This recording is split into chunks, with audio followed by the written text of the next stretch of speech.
Good afternoon everyone. जी, minority good concern की तमाम टीम की जानब से तमाम मेहमानों और नाजरीन को प्रोग्राम में खुशामदीद।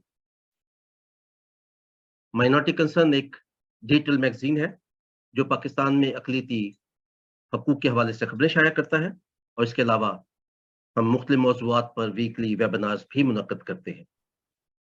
हमारी आज की गुफ्तगू का मौज़ू है सैनिटरी वर्कर्स के हकूक़ का मामला, कानूनी और अदारा जाती तहफ़्फ़ुज़ात। आज के प्रोग्राम पर इज़हार ख़्याल करने के लिए हमारे साथ जो स्पीकर्स मौजूद हैं, उन तमाम का मज़दूरों के हवाले से ख़ासा काम है। यकीनन उनकी गुफ्तगू से ना सिर्फ हमें बहुत कुछ सीखने का मौका मिलेगा, बल्कि मज़दूरों के हकूक़ के हवाले से मुस्तक़बिल की मनसूबाबंदी में भी उनकी गुफ्तगू हमारी मदद करेगी। आज के पैनल में जिन साथियों ने हमें जॉइन किया है, उनमें लाहौर से मेरी गिल ने हमें जॉइन करना था, लेकिन वो अभी मोटरवे पर कहीं जो उनकी गाड़ी रुकी हुई है। अगर उनका कनेक्शन ठीक हो गया तो वो हमें ज़रूर जॉइन करेंगी।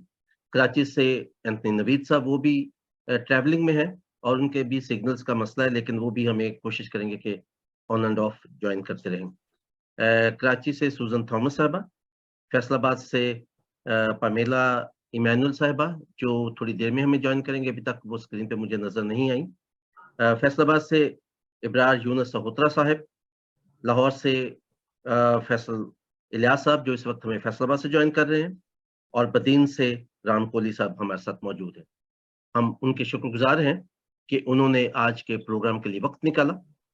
हम प्रोग्राम में उनकी शिरकत के नहायत ममनून हैं। जो प्रोग्राम है वो फेसबुक पर लाइव पेश किया जा रहा है। नाज़रीन उसे बराह रास्त देख सकते हैं हमारे माइनॉरिटी कंसर्न के फेसबुक पेज पर। इसके अलावा प्रोग्राम की रिकॉर्डिंग हम कल माइनॉरिटी कंसर्न के यूट्यूब चैनल पर भी पोस्ट करेंगे। हमारे प्रोग्राम की मॉडरेटर हमारी साथी नाज़िया सरदार साहिबा हैं। वो आज के प्रोग्राम को होस्ट करेंगी। आप प्रोफेशनल ह्यूमन राइट्स एक्टिविस्ट हैं। इसके अलावा आप कम्युनिटी बेस्ड ट्रेनिंग का भी वसी तजर्बा रखती हैं। आपका main focus civil and political rights, peace building और जेंडर डेवलपमेंट है। आपने पॉलिटिकल साइंस और जेंडर एंड वीमेन स्टडीज में आला तालीम हासिल की है। इसके अलावा आपने एमफिल की डिग्री भी हासिल की है। आज के प्रोग्राम के लिए आपने हमें फैसलाबाद से ज्वाइन किया है। अब मैं उनसे गुजारिश करूंगा कि वो प्रोग्राम को आगे बढ़ाएं। Over to you Nazia.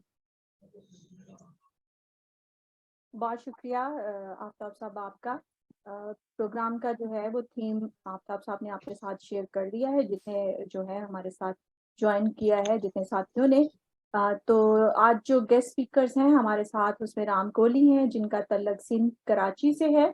By profession ये एक एडवोकेट हैं और डिफरेंट इश्यूज के ऊपर जो है ये काम करते हैं, जिसमें ज़्यादातर जो इश्यूज हैं उसमें है सैनिटरी वर्कर इश्यूज, एजुकेशन और रिलीजियस माइनॉरिटी इश्यूज। इब्रार सोहत्रा साहब हैं जो कि फैसलाबाद से तलक रखते हैं। ये एक यूनियन को जो है लीड कर रहे हैं, जो कि स्पेसिफिकली सैनिटरी वर्कर्स यूनियन है।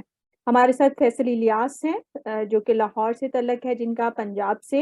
ये एक सोशल एक्टिविस्ट है, रिसर्चर हैं और एक अदारा है जिसको एज ए एग्जीक्यूटिव डायरेक्टर जो है वो देख रहे हैं। थीमेटिक एरियाज के अंदर जो है वो पीस बिल्डिंग है, यूथ एम्पावरमेंट है, इन्वायरमेंट है, और जो हमारा बेसिक जो है रिलीजियस माइनॉरिटी इश्यूज और सैनिटरी वर्कर्स इशू को जो है वो देख रहे हैं। सुजैन थैमिस है, ये कराची सिंध से हैं और सोशल एक्टिविस्ट हैं, ह्यूमन राइट एक्टिविस्ट हैं। डिफरेंट रिसर्चेस को जो है वो इन्होंने कंडक्ट किया हुआ है। डिफरेंट इदारों के साथ एज ए कंसल्टेंट जो है वो काम करते हैं। थीमेटिक एरियाज के अंदर ह्यूमन राइट्स हैं, वीमेन राइट्स हैं और वीमेन एम्पावरमेंट, और साथ में एजुकेशन है। नवीद अंती साहब हैं जो कि बाय प्रोफेशन जो है वो एक पॉलिटिकल एक्टिविस्ट हैं और एमपीए हैं पंजाब, सिंध से इनका ताल्लुक है, और रिलीजियस माइनॉरिटी इश्यूज को जो है डिफरेंट फॉरम्स के ऊपर, खास तौर पर पॉलिटिकल फॉरम्स के ऊपर जो है वो हाईलाइट करते हैं। हमारे साथ मैरी गिल साहबा हैं जो कि लाहौर से हैं और बाय प्रोफेशन वो एक एडवोकेट है, एमपीए हैं, एक्स एमपीए हैं पंजाब, और एक अदारा है जिसको एज ए एग्जीक्यूटिव डायरेक्टर जो है वो देख रहे हैं। तो जैसा कि स्टार्टिंग में बताया है कि सैनिटरी वर्कर्स, मजदूरों के हकूक और कानूनी तहफ़्फ़ुज़ात और अदारा जाती तहफ़्फ़ुज़ात, ये आज का थीम है। हम जो है वो बात करेंगे या हमारी जो डिस्कशन है 1 घंटे की, वो सैनिटरी वर्कर्स इश्यूज के ऊपर होगी।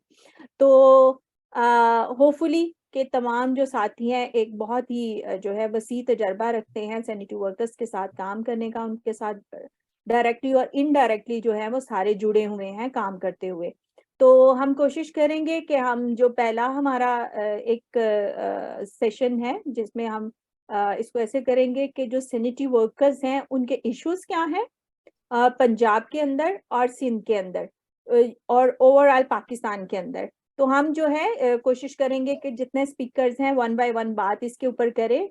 जो डिस्कशन है उसको ओपन कर दिया जाएगा, लेकिन कोशिश करें टाइम का थोड़ा सा ख्याल करें कि जो बाकी स्पीकर्स हैं वो भी बात कर सकें। तो ये एक आपसे रिक्वेस्ट होगी। तो पहला जो है वो स्टार्ट जो है वो हम राम से कर लेते हैं। राम जो है वो बताएं कि या अपनी जो है इसके ऊपर पॉइंट ऑफ व्यू दें कि सैनिटरी वर्कर्स के सिंध के अंदर जो है वो क्या मसाइल है, उनको किस तरह की मुश्किलात का जो है वो सामना करना पड़ता है। Thank you.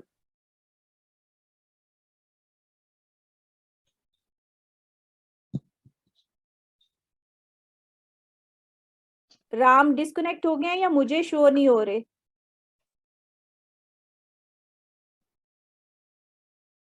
राम डिस्कनेक्ट हो चुके हैं। जी इब्रार साहब आपसे स्टार्ट कर लेते हैं इसको। जी पंजाब के जी अंदर सैनिटरी वर्कर्स की क्या सूरत हाल है? 2 3 4 पॉइंट्स आप शेयर करें, फिर अगले स्पीकर पे इसको स्विच करते हैं। जी। मैं सबसे पहले मिनॉरिटी कंसर्न टीम का होस्ट आफ्ताब मुगल, नाजिया सरदार साहिबा और जितने पैनलिस्ट हैं, मैं आप सबको सलाम पेश करता हूं। और मैं शुक्रगुजार हूं कि आपने मुझे सैनिटरी वर्कर के इशू पर बोलने का मौका दिया। सैनिटरी वर्कर्स असल में ये म्युनिसिपल कॉरपोरेशन के मुलाजिम हैं और 2013 में पंजाब हुकूमत ने चंद अजला जो हैं पंजाब के, वो प्राइवेट कंपनियों के सुपुर्द कर दिए हैं। अभी अमला सफाई जो है प्राइवेट कंपनियों के सुपुर्द है। मेरे वालिद साहब ने म्युनिसिपल कॉरपोरेशन फैसलाबाद से 1983 में सीबीए यूनियन का रेफरेंडम लड़ा था और मेरे वालिद साहब मरहूम को आज भी लोग जो है ना यूनिस सीबीए के नाम से जानते हैं। और क्योंकि खून में शामिल है कि सैनिटरी वर्कर्स के लिए जदोजहद करना, और मुझे भी 30 साल हो चुके हैं कि मैं सैनिटरी वर्कर्स के लिए जदोजहद कर रहा हूँ। जैसे कि जितने पैनलिस्ट हैं सब ये जानते हैं कि पाकिस्तान में सैनिटरी वर्कर्स जो हैं वो सबसे मजलूम तबका है। इनके साथ जहाँ ये ड्यूटी करते हैं वहाँ इनके साथ रवैया जो है वो मुतसबाना होता है, नफरत का इजहार किया जाता है, इनको मुख्तलफ नामों से पुकारा जाता है। और यही नहीं कि हुकूमती सतह पर भी जो है इनके साथ कोई अच्छा सलूक नहीं किया जा रहा, इनके लिए कोई पॉलिसी नहीं है और ना अदारे इनके लिए कुछ सोचते हैं और ना ही कम्युनिटी जो है वो इनके बारे में कोई नरम गोशा रखते हैं। बल्कि यहाँ तक कि हमारे जो अक्सरीती कम्युनिटी है इनके साथ वो अपना तल्लक रखना भी पसंद नहीं करते। हमारा जो पढ़ा लिखा तबका है ना वो तो कहता है कि सैनिटरी वर्कर को वो ओन ही नहीं करते। वो कहते हैं कि ये काम ही क्यों करते हैं सैनिटरी वर्कर का।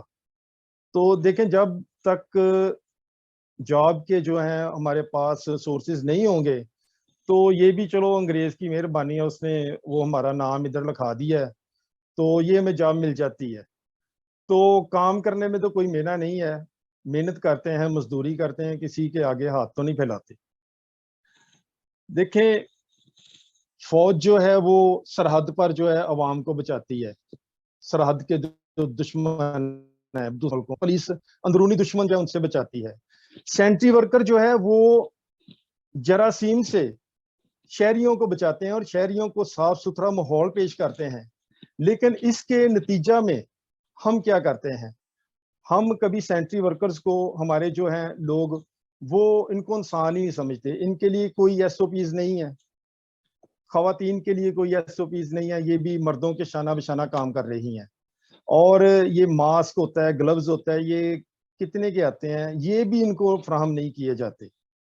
अभी देखें कि तादाद इतनी कम है कि एक एक सैनिटरी वर्कर जो इधर फैसलाबाद में है, 2 2 3 3 वर्कर्स का काम कर रहे हैं। और 98 की मरदमशुमारी में हम देखते हैं कि उस वक्त फैसलाबाद सिटी जो है उसकी आबादी थी 19 लाख के, और 2017 में यही आबादी जो है 32 लाख के करीब है, और 2023 में अभी जो है 37 लाख के करीब है। और इन 25 सालों में 1998 से लेकर 2023 तक 25 सालों में सिर्फ 278 जो सैनिटरी वर्कर हैं उनकी तादाद बढ़ाई गई है, जबकि आबादी में डबल इजाफा हो चुका है कि 1998 में जो हमारे वर्कर थे 3116 थे, जबकि 2023 में 3394 हैं। तो झाड़ू लॉन्च तक जो है वो खाकरोबों को नहीं दिया जाता, सीवरमैन को झाड़ू लॉन्च दिया जाता है, क्लीनर को, ये कार्टमैन है और ट्रक लोडर जो हैं इनको झाड़ू लॉन्च दिया जाता है 100 रुपया, वो भी बहुत कम है। लेकिन खाकरब को तो बिल्कुल नहीं दिया जाता, क्योंकि अभी झाड़ू जो है 150-200 रुपए का तो झाड़ू आता है। तो ये भी इनके साथ बड़ी ज्यादती है। और 1800 से जायद हमारे जो सैनिटरी वर्कर हैं इधर फैसलाबाद वेस्ट मैनेजमेंट कंपनी में, वो डेली वेजेस हैं और उनको कोई सहूलत नहीं है, ना कोई सोशल सिक्योरिटी कार्ड उनको दिया जा रहा है, ना उनको EOBI की सहूलतें मैसर हैं। और क्या है कि जो सोशल सिक्योरिटी के अदारे हैं या EOBI का अदारा है वो भी इनके लिए कुछ नहीं करता। ये फैक्ट्रियों में, मिलों में जाते हैं, ठीक है, वहां से ये सोशल सिक्योरिटी कार्ड उनको जारी करते हैं। तो क्या इनका फर्ज नहीं है कि जो ये प्राइवेट कंपनियां हैं, वेस्ट मैनेजमेंट कंपनियां हैं, इनमें हजारों की तादाद में जो है सैनिटरी वर्कर्स जो तैनात हैं डेली वेजेस, क्या उनको सोशल सिक्योरिटी कार्ड नहीं मिलने चाहिए? उनको EOBI की सहूलतें भी मिलनी चाहिए, लेकिन कुछ भी नहीं किया जा रहा। 17A पर जो तैनाती है, ये जो मुलाजमिन डेथ हो जाती है उनके बच्चों को 17A रूल के तहत जो है इनको तैनात किया जाता है। तो ये भी साल 2-2 साल लग जाते हैं इनकी तैनाती के लिए भी, जबकि ये जल्द होना चाहिए। तो PHA का काम भी जो है हमारे सैनिटरी वर्कर कर रहे हैं, वासा का काम भी कर रहे हैं, ये बिल्डिंग का मटेरियल मलबा भी ये भी उठा रहे हैं। तो इंतहाई जो है ज्यादती के हालात हैं और इनके लिए जो है हंगामी बुनियादों पर जो है काम करने की जरूरत है। शुक्रिया इब्रार साहब आपका। फैसल, आप जो स्पेसिफिक इश्यूज हैं जो डिस्ट्रिक्ट लेवल पे आपने रिसर्च के थ्रू देखे हैं बाकी डिस्ट्रिक्ट्स के अंदर, ये तो मतलब ओवरऑल ही है, लेकिन कुछ इब्रार साहब ने डिस्ट्रिक्ट वाइज उसको जो है वो डिफाइन किया है कि ये इश्यूज हैं। तो आप कैसे देखते हैं कि जो आपकी रिसर्च के मुताबिक है सैनिटरी वर्कर्स के जो डिस्ट्रिक्ट डिफरेंट डिस्ट्रिक्ट्स हैं उनमें क्या इश्यूज हैं? बहुत शुक्रिया जी। सबसे पहले आफ्ताब मुगल साहब, miss Nazia Sardar and the back-end team who is working with minority concerns.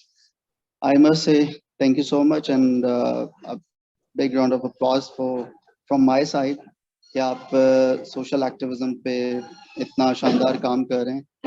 और ये मेरा पहला प्रोग्राम है माइनॉरिटी कंसर्न के साथ और मुझे उम्मीद है कि ये आखिरी नहीं होगा। और आई विश के हम माइनॉरिटी राइट्स कि जब हम बात करते हैं और उसमें स्पेसिफिकली सैनिटरी वर्कर्स की जब हम बात करते हैं तो उसके लिए मैं क्रिश्चियन हूँ, हिंदू हूँ, सिख हूँ, रिलीजन की अफिलिएशन से हट के अगर मैं ये देखूं तो सोसाइटी के अंदर ये वो तबका है जिसको शायद रिलीजन की बेस पे भी डील नहीं किया जाता, बल्कि सोसाइटी का एक पिसा हुआ तबका समझ के डील किया जाता।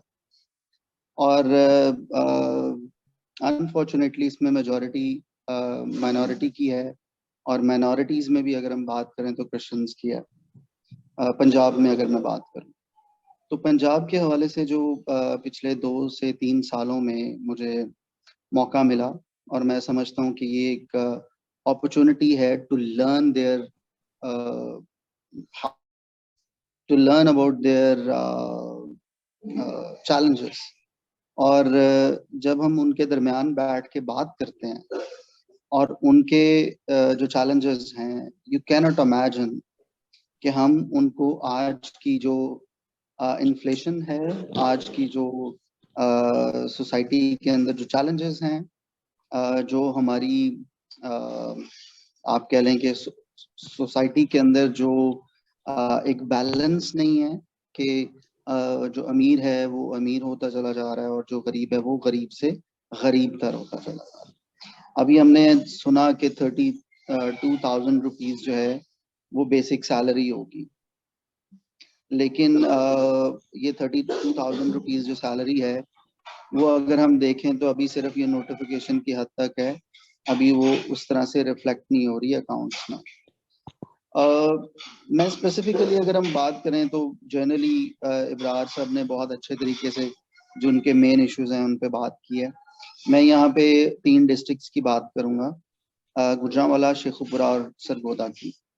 इन 3 डिस्ट्रिक्ट्स के अंदर जब हम जाते हैं और बात करते हैं, और मैंने देखा है कि वहाँ पे सबसे बड़ा जो अलमिया है, सबसे बड़ा अलमिया वो ये है कि आपके डिस्ट्रिक्ट्स की जो पॉपुलेशन है वो इतनी ज़्यादा है, और आपके जो सफाई करने वाले वर्कर्स हैं they are very few numbers. और मेरा ये पर्सनल एक्सपीरियंस है, हमारे घर से जब कचरा उठाने वाले आते हैं तो यकीन करें कि दूसरे दिन अगर वो नहीं आते तो हमारी डस्टबिन्स जो हैं वो ओवरफ्लो हो रही होती हैं कि उनको कहाँ डंप करें, क्योंकि जो डंपिंग स्टेशन है इट्स क्वाइट फार, कि उसको आप खुद जाके वो डिस्पोज करना बड़ा मुश्किल है। तो इस तरह सोसाइटीज के अंदर लोग आते हैं, और वो मैं ये बात करने का मकसद ये है कि आप अंदाजा लगाएं कि जो 90s में आबादी थी उसी स्केल के मुताबिक आप आज भी भर्तियां कर रहे हैं। और सुनने में आता है कि जब आप इन डिस्ट्रिक्ट्स में जाते हैं तो एक अरसा गुजर गया है कि आपने नई भर्तियां नहीं की। सबसे बड़ा इशू ये है कि आबादी के तनासब से आपका स्टाफ मौजूद नहीं, जिसकी वजह से एक जो स्टाफ है वो 10 बंदों का काम जो है वो उसके ऊपर बर्डनाइज उसको किया हुआ है। जब हम ये बात करते हैं डीसी साहब से जाके मिलते हैं, बाकी जो म्यूनसिपल कॉरपोरेशन के हेड्स हैं उनसे जाके मिलते हैं, और उनसे यही पता चलता है कि सर जो ऑलरेडी हमारे पास स्टाफ है वो उसकी हम सैलरीज देने में हमें काफ़ी सारी मुश्किलात हैं, तो हम फर्दर हायरिंग में अगर जाएंगे तो उनकी सैलरीज कैसे देंगे। तो ये एक इतना बड़ा अलमिया है, और ये सिर्फ म्यूनसिपल कॉरपोरेशन की हद तक इसका मसला नहीं है। इसको अगर हम ये देखें कि ये एक हमारी जो लोकल गवर्नमेंट है उसको जो सेक्टरी लेवल पे हम जब जाते हैं इन चीज़ों को लेके तो हमें पता चलता है कि वो भी मजबूर हैं, फंड्स नहीं। तो हमारे पास, मैं यहाँ पे ये एक चैलेंज दे रहा हूँ हमारे जो अगर गवर्नमेंट ऑफिशियल्स इसको सुन रहे हैं तो उनको ये कहना चाहूँगा कि भाई जो नए प्रोजेक्ट्स आप स्टार्ट करते हैं, नए प्रपोजल्स देते हैं, ठीक है, वो किस बुनियादों पे दे देते हैं जबकि आपके ऑलरेडी जो एस्टैब्लिश्ड अदारे हैं वो आपसे संभल नहीं रहे। तो नए प्रोजेक्ट्स कैसे आप बना लेते हैं, नए प्रोजेक्ट्स कैसे ड्राफ्ट हो जाते हैं, नए प्रोजेक्ट्स के लिए आप फंड्स कैसे मांग लेते हैं। तो इसके लिए डेफिनेटली हमें अपने गवर्नमेंट ऑफिशियल्स को सेंसिटाइज करने की ज़रूरत है। हमारे जो सेक्रेटरी लेवल पे लोग इसके ऊपर चीज़ों को डील कर रहे हैं उनके साथ बैठने की, लॉबिंग करने की ज़रूरत है। और फैसल, ये सॉरी मैं इंटरप्ट कर रही हूँ कि हम जी। रिकमेंडेशंस पे जो है थर्ड जो हमारा पोर्शन होगा उसमें बात करेंगे। आप अभी सिर्फ इश्यूज के ठीक है। ऊपर के सैनिटरी वर्कर्स के इश्यूज क्या है? हाँ जी, सॉरी। तो इशू जो सबसे बड़ा है वो ये है कि तादाद नहीं है, ठीक है, उस तरह से, और उस तादाद के प्रॉपर ना होने की वजह से उनके ऊपर बर्डन है, ठीक है, वो छुट्टी नहीं ले सकते, उनके जो टाइमिंग्स हैं वो डबल हैं, ठीक है, जब चाहे वो ऑन कॉल उनको बुला लिया जाता है। अगर कोई पॉलिटिकल एक्टिविटी है तो दे आर बाउंड 24/7, और इस तरह के वो तमाम इश्यूज हैं जो उनको बर्डनाइज कर रहे हैं। और मैं समझता हूँ कि कोई भी इंसान अपनी जॉब जो है वो लॉयल्टी के साथ उसको जॉब समझ के नहीं, अपना फर्ज समझ के करता है जब वो एट ईज होता है। तो मैं समझता हूँ कि सारे प्रॉब्लम्स का एक ही हल है, जब आप उसका नंबर जस्टिफाई करेंगे अकॉर्डिंग टू द पॉपुलेशन, तो मेरे ख्याल में उससे बहुत सारे जो इश्यूज हैं वो कैटर हो जाएंगे। सो लेटर ऑन इसकी रिकमेंडेशंस पे बात करेंगे। अभी फिलहाल मुझे लगता है कि सबसे बड़ा जो मसला है वो यही है, और इसके साथ जो जुड़ा दूसरा मसला है वो ये है कि अगर आप उसकी तादाद मुकम्मल करते हैं तो डेफिनेटली आप उसके उसके हवाले से उसकी बजटिंग भी करेंगे, उसके साथ जो उनकी फैसिलिटेशन है वो भी प्रोवाइड करेंगे। और एक बड़ा अक्सर हमें सुनने को मिलता है चैलेंज, ये कहते हैं देखें जी आप फलां जो गवर्नमेंट का डिपार्टमेंट है उसके लिए आप ये फंड्स दे रहे हैं, उनको ये अलाउंसेस दे रहे हैं, उनको हेल्थ फैसिलिटीज दे रहे हैं, उनको एजुकेशन फैसिलिटीज दे रहे हैं। अनफॉर्चुनेटली जो हमारा जितना म्युनिसिपल कॉर्पोरेशन का स्टाफ है, चाहे वो रेगुलर है या डेली वेजर्स हैं, उनको ये इजाजत नहीं है कि वो सोशल सिक्योरिटी में अपने आप को रजिस्टर करवा सकें, क्योंकि वो लोकल गवर्नमेंट के अंडर आते हैं, परमानेंट एम्प्लॉयज। अगर उन्हें सोशल सिक्योरिटी में जाना है तो देन उनको प्राइवेट कंपनीज के साथ जुड़ना होगा या प्राइवेटाइज्ड होना पड़ेगा। तो अभी मैंने देखा है कि गुजरांवाला के अंदर जो सॉलिड वेस्ट मैनेजमेंट कंपनी है, उसके साथ जुड़ी हुई कुछ प्राइवेट कंपनीज हैं जो स्टाफ को हायर किया हुआ है, लेकिन they are not registered with social security, जिसके लिए लास्ट मेरी मीटिंग हुई थी और उनको हमने यही सजेस्ट किया था कि आप अपने जो सैनिटरी वर्कर्स हैं उनको आप सोशल सिक्योरिटी के साथ कांटेक्ट करवाएं। अब उसमें मसला ये आता है कि अगर वो सॉलिड वेस्ट मैनेजमेंट कंपनी से 20,000 रुपए लेते हैं पर पर्सन, तो आगे वो 15,000 रुपए देते हैं और 5,000 पर पर्सन वो सेव करते हैं। जब वो सोशल सिक्योरिटी में रजिस्टर करवाने जाते हैं तो उन्हें सिक्योरिटी को पे करना पड़ता है। तो वो जो पे करना है वो it's a very little amount, लेकिन वो इसलिए पे नहीं करते कि अगर वो पे करेंगे तो उनकी सैलरी में से और ज्यादा डिडक्शन होगी या उनके जो इंटरेस्ट की अमाउंट है वो डिडक्ट होगी। तो ये एक पूरी के पूरा सिस्टम है जिसकी वजह से आज आके जो है वो प्रॉब्लम्स जो है वो एक सैनिटरी वर्कर्स के लिए खड़ी होती हैं। हमने देखा कि जब हम सैनिटरी वर्कर्स के इश्यूज की बात करते हैं तो उसमें उनका कहना बिल्कुल जायज़ है कि उनको हेल्थ फैसिलिटी कहाँ मिल रही है, उनको एजुकेशन फैसिलिटी, उनके बच्चों को प्री एजुकेशन का उस तरह से कोई अलाउंस नहीं मिलता। अगर उन्होंने अपने किसी बच्चे का उस तरह से शादी करनी है तो वो उनको अलाउंसेस नहीं मिलते, तो उनकी अट्रैक्शन होती है टुवर्ड्स सोशल सिक्योरिटी। तो why not local government should like उनको देखे कि हम किस तरह से उनको फैसिलिटेट कर सकते हैं। तो ये चंद एक इश्यूज हैं, definitely with the passage of time आगे प्रोग्राम में चलते हैं तो फर्दर जो इश्यूज हैं उनको फर्दर हम एक्सप्लोर कर सकते हैं। बहुत शुक्रिया फैसल आपका। आप भी जो है 2 फीमेल हमारे साथ हैं, एक तमीला है, तो देन जो है आई थिंक सो वो भी हमारे साथ कनेक्टेड है। तो राम जो है वो डिस्कनेक्ट हो जाते हैं, तो राम से पहले पूछ लेते हैं कि जो सिंध में सैनिटरी वर्कर्स का इशू है वो क्या है, फिर हम अपनी फीमेल्स की तरफ चलते हैं, फिर उनसे हम देखते हैं कि वो क्या डिस्कस करते हैं। तो राम, सवाल ये था। जी जी जी अच्छा राम, अगर इंटरनेट का ज्यादा इशू है तो आप वीडियो अपनी बंद करके तो वॉइस पे बात कर सकते हैं, ठीक है। तो सवाल ये था कि जो सैनिटरी वर्कर्स को इश्यूज हैं या चैलेंजेस हैं पंजाब और सिंध के अंदर या पूरे पाकिस्तान के अंदर, स्पेसिफिकली अगर सिंध की बात करते हैं तो उस हवाले से आप क्या देखते हैं, क्योंकि पंजाब और सिंध का जो है ना कल्चरल डिफरेंस भी है, लेकिन कहीं ना कहीं कुछ और जगहों पे भी जो है वो डिफरेंसेस होते हैं, प्रोविंस टू प्रोविंस भी होते हैं। तो आप क्या समझते हैं कि सैनिटरी वर्कर्स के जो इश्यूज हैं वो क्या है सिंध के अंदर? Thank you madam. मेरे ख्याल में जो हम लोअर सिंध में रहते हैं और जितना मेरा लोअर सिंध में एक्सपीरियंस रहा है यहाँ पर जो सिंध के अंदर, तो सैनिटरी वर्कर वो क्लास है और जो बेसिकली इग्नोर्ड है। जिस तरह से पाकिस्तान के अंदर हमारे लोअर सिंध में जो रिलीजियस माइनॉरिटी है उसमें एग्रीकल्चर सेक्टर, सैनिटरी वर्कर और दूसरे जो भी इंडस्ट्रीज से रिलेटेड जो भी लेबर्स हैं उसमें मेजॉरिटी हमारे रिलीजियस माइनॉरिटी के उन लोगों के हैं जो अनएजुकेटेड हैं या उनके साथ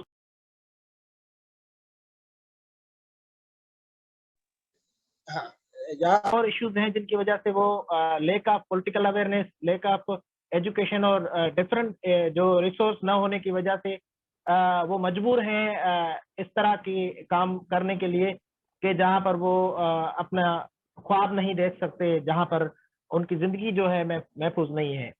तो मैं समझता हूँ हमारे एरियाज में जिस तरह से हमारे जिस एग्रीकल्चर सेक्टर से हमारे लोगों के रूटीन बेस पे, डेली बेसिस पे सुसाइडल केसेस रिपोर्ट हो रहे हैं। जिस तरह से आज हमारा यहाँ से 20 किलोमीटर दूर एक नौजवान ने आज ही सुसाइड किया है, इसी तरह से डेली हमारे पास इस तरह के सुसाइडल इश्यूज जो है वो रिपोर्ट हो रहे हैं और वो हमारे वो लोग हैं जो इस तरह के कामों में इन्वॉल्व हैं। बेसिकली हम जिस सिटी से ताल्लुक मेरा अभी है, आपने कराची का कहा था, मैं बदीन में रहता हूं, और बदीन जो ये डिस्ट्रिक्ट हेडक्वार्टर है, उस डिस्ट्रिक्ट हेडक्वार्टर की जो पॉपुलेशन है अबाउट 3 लाख है। अब 3 लाख, 2.5 लाख से 3 लाख पॉपुलेशन के लिए 108 सैनिटरी वर्कर यहाँ पर जो है वो काम करते हैं, जिनमें 15 से 20% मुस्लिम सैनिटरी वर्कर इन्होंने अपॉइंट किए हुए हैं। तो बाकी जो है ना, ये जो नंबर बता रहे हैं 8, 9 या 12 का, वो डेली वेजेस का बता रहे हैं, लेकिन ये कंफर्म नहीं है। तो मैं समझता हूँ कि अगर 108 सैनिटरी वर्कर का ये जिक्र करते हैं और 2.5 लाख से 3 लाख की पॉपुलेशन के अंदर 14 वार्ड है यहाँ पर, 14 वार्ड, तो इन वार्ड के अंदर इतनी बड़ी पॉपुलेशन में 100 मुलाजिम, और वो उसमें 20% वो लोग हैं जो काम नहीं करते और खाली सैलरी उठाते हैं। तो ये एक सबसे बड़ी वायोलेशन है। इतनी बड़ी पॉपुलेशन के लिए 80 लोग जो है अपॉइंटेड हैं, और ये 80 लोग किस तरह से काम करते होंगे, और जो है इनकी सेफ्टी का जो है इश्यू है। जिस तरह से हमारे तहसील टंडोबागो के हेडक्वार्टर टंडोबागो सिटी में फरवरी में एक वाकया हुआ फकीरों का, वो जो है उस नाले में अंदर उतर,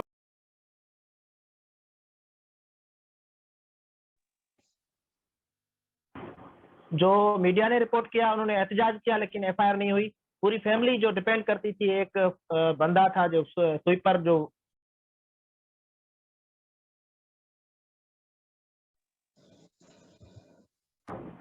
मुझे बार बार कॉल आती है तो वो कट जाती है, सॉरी। तो सारी फैमिली जो जिस तरह से अभी सफर कर रही है, ना तो कोई इन्हें बेनिफिट मिला है, ना जो वायदे उनसे किए गए। तो इस तरह के बहुत सारे इश्यूज हैं। मैं समझता हूँ पूरे सिंध के अंदर जो हमारी रूलिंग क्लास है, वो रूलिंग क्लास जिस तरह से इलेक्टेड रिप्रेजेंटेटिव हमारे जो असेंबलीज में बैठे होते हैं, या जिस तरह से हमारे लोकल बॉडीज में लोग आते हैं, तो ये जो हमारे जो एडमिनिस्ट्रेशन पे भी जो लोग बैठे हुए हैं, उनमें हमारा वर्किंग क्लास का बंदा जो है वो इग्नोर है, क्योंकि ये हमारा क्लास डिपेंडेंट सिस्टम है। यहाँ एक तबकाती मुआशरे में, हमारी सोसाइटी में हमने देखा है कि जो हमारी असेंबली में जो हमारा सिंध का जो वडेरा जो यहाँ से सेलेक्ट होता है, वो जो अनएजुकेटेड वडेरा, वो असेंबली में जाकर हमारे लिए जो है कानून साजी कर रहा होता है। और इसी तरह से हमारे जो यहाँ के जो सिंध के अंदर जो लोकल बॉडीज के जो लोग हैं, वो भी जो है उनका जो क्लास है वो उस तरह का क्लास नहीं है कि उन्हें हमारे जो लेबर हैं, जो स्वीपर हैं, उनके राइट का पता हो। तो ये सबसे बड़ा ये इश्यू है कि हमारे जो पॉलिसी मेकर हैं या जो डिसीजन मेकर हैं, वो क्लास है जो जिस क्लास को कभी ये दर्द महसूस नहीं होता, कभी किसी वर्कर की जो सिस्टम है, उस सिस्टम में वर्कर के साथ जो इश्यूज हो रहे हैं वो उसे पता नहीं है। तो मैं समझता हूँ सबसे बड़ा इशू ये है हमारी पूरी लोअर सिंध का, जो हमारी जो क्लास है, जो रूलिंग क्लास है, या जो हमारे लोकल बॉडीज में जो लोग बैठे हुए हैं, या डिस्ट्रिक्ट एडमिनिस्ट्रेशन में जो लोग बैठे हुए हैं, उन लोगों को ये ख्याल नहीं है कि ये जो इंसान है, जो ह्यूमन राइट वायोलेशन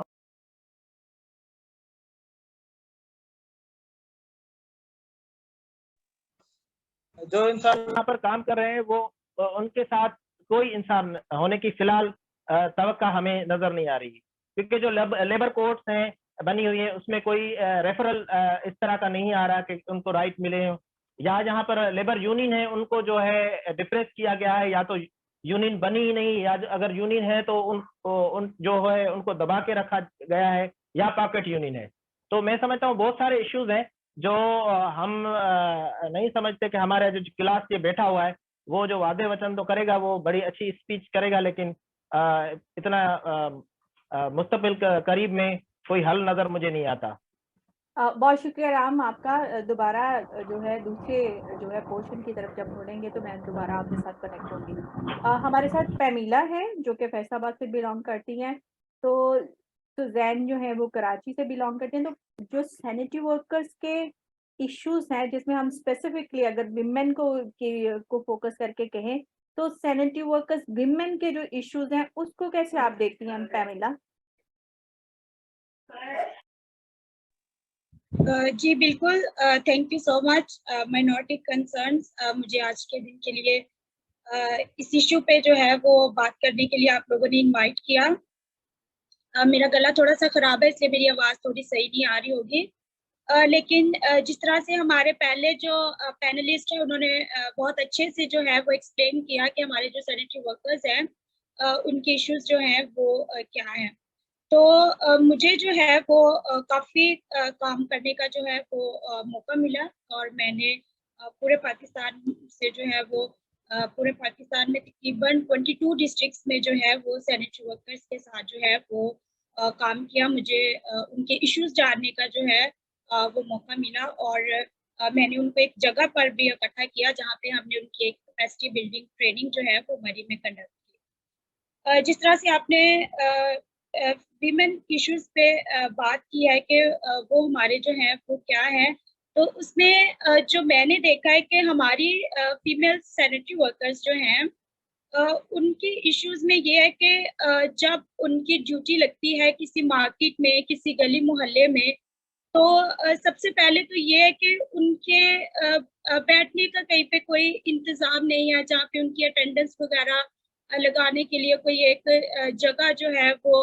सेलेक्ट की जाए कि ये इस एरिया में या इस मार्केट में जिधर भी आपकी ड्यूटी लगी है, तो वहाँ पे कोई जगह जो है वो उनको बताई जाए, ख़ास तौर पे रखी जाए, जहाँ पे वो विमेन्स जो हैं वो बैठ सके, और वहाँ पे उनसे जो है वो अटेंडेंस जो है वो ली जा सके, या फिर अगर वो रेस्ट के लिए कुछ टाइम जो है वो चाह रही हैं, तो वो वहाँ बैठ के जो है वो कुछ रेस्ट कर सके। तो इसमें ये है कि उनका सबसे बड़ा इश्यू ये है कि उनको जो है वो अगर वो उनकी किसी मार्केट में या किसी गली मोहल्ले में ड्यूटी लगी हुई है, तो उनकी अगर अटेंडेंस मार्क करवानी है, तो वो भी काम करते फिरते जो है वो वहीं पे जो है उनको जो है वो अटेंडेंस जो है उन्होंने अपनी जो है वो मार्क करनी है। इसके अलावा जो है जो मैंने देखा कि हेरासमेंट के इश्यूज जो हैं वो बहुत ज़्यादा होते हैं। हमारी जो सैनिटरी वर्कर्स फीमेल होती हैं, विद इन स्टाफ भी उनका जो अमला होता है हायर लेवल का भी या लोअर लेवल का भी, वो भी उनको हरासा कर रहे होते हैं, और फिर अ, आम लोग जो होते हैं जहाँ पे उनकी ड्यूटीज लगी होती हैं, तो वहाँ से भी उनको जो है वो हेरासमेंट इश्यूज जो हैं वो बहुत ज़्यादा होते हैं। इसके अलावा अगर हम देखें मैटरनिटी लीव की, तो जो हमारी परमानेंट सैनिटरी वर्कर्स फीमेल होती हैं उनके लिए तो कुछ फैसिलिटीज़ जो हैं वो हैं, लेकिन जो डेली वेजर हमारी फीमेल्स होती हैं, ख़ासतौर पे सिंध वाली साइड पे अगर हम लोग जाएँ, तो वहाँ पे उनके साथ जो है वो बड़ा इश्यू होता है, क्योंकि अगर वो डेली वेजर के हिसाब से ही उनको जो है वो पैसे जो है वो मिलते हैं, अगर उन्होंने किसी दिन जो है वो काम नहीं किया, तो वो जो है उसका भी जो है वो उनके जो पैसे हैं वो उनको नहीं मिलते। और इस तरह से जो है वो अगर हमारे कोई फेस्टिवल्स होते हैं, लाइक अगर हमारी जो माइनॉरिटी की सैनिटरी वर्कर्स फीमेल जो हैं, जो क्रिश्चियन है या हिंदू हैं, तो जब हमारा कोई त्योहार होता है लाइक क्रिसमस, ईस्टर, या फिर हिंदुओं का कोई त्योहार होता है, तो उनको उस तरह से जो है वो छुट्टियां नहीं मिलती हैं। तो उनको बहुत मुश्किल से जो है वो एक दिन की जो है वो छुट्टी मिलती है। इसके अलावा जो है वो उनके जो घंटे होते हैं कि आपने दिन में जो है वो इतने घंटे काम करना है, तो बाज़ दफ़ा ऐसा होता है कि उनसे एक्स्ट्रा काम जो है वो भी लिया जाता है। मतलब अगर उन्होंने पूरे दिन में जो है वो 8 घंटे काम करना है, तो उनसे कभी-कभार जो है वो 10 घंटे जो है वो भी काम लिया जा रहा है। तो ये सिंध वाली साइड के जो है वो ज़्यादातर इश्यूज़ जो हैं वो इस तरह के हैं। इसके अलावा फीमेल से हट के अगर हम बात करें, तो बाकी दोस्तों ने बहुत अच्छे से वो सारे इश्यूज़ जो हैं वो एक्सप्लेन किए हैं, उन्होंने शेयर किए हैं। लेकिन इनमें जो मुझे लगा कि शायद अभी तक जो डिस्कस नहीं हुआ, या शायद मैंने लेट जॉइन किया, मैंने सुना नहीं। उसमें ये है कि हेल्थ फैसिलिटीज़ जो हैं वो बहुत कम है। लाइक जो परमानेंट इनके स्टाफ हैं, लोग हैं, मतलब जब वो बीमार होते हैं तब तो उनके लिए जो है वो होता है कि उनका हॉस्पिटल में जो है वो जितनी देर भी बीमार है उनका इलाज होता है, जैसे वो डिस्चार्ज हो जाते हैं तो फिर आपने जो भी मेडिसिन करनी है या जो भी, तो वो आपने अपने खर्चे पे करनी है।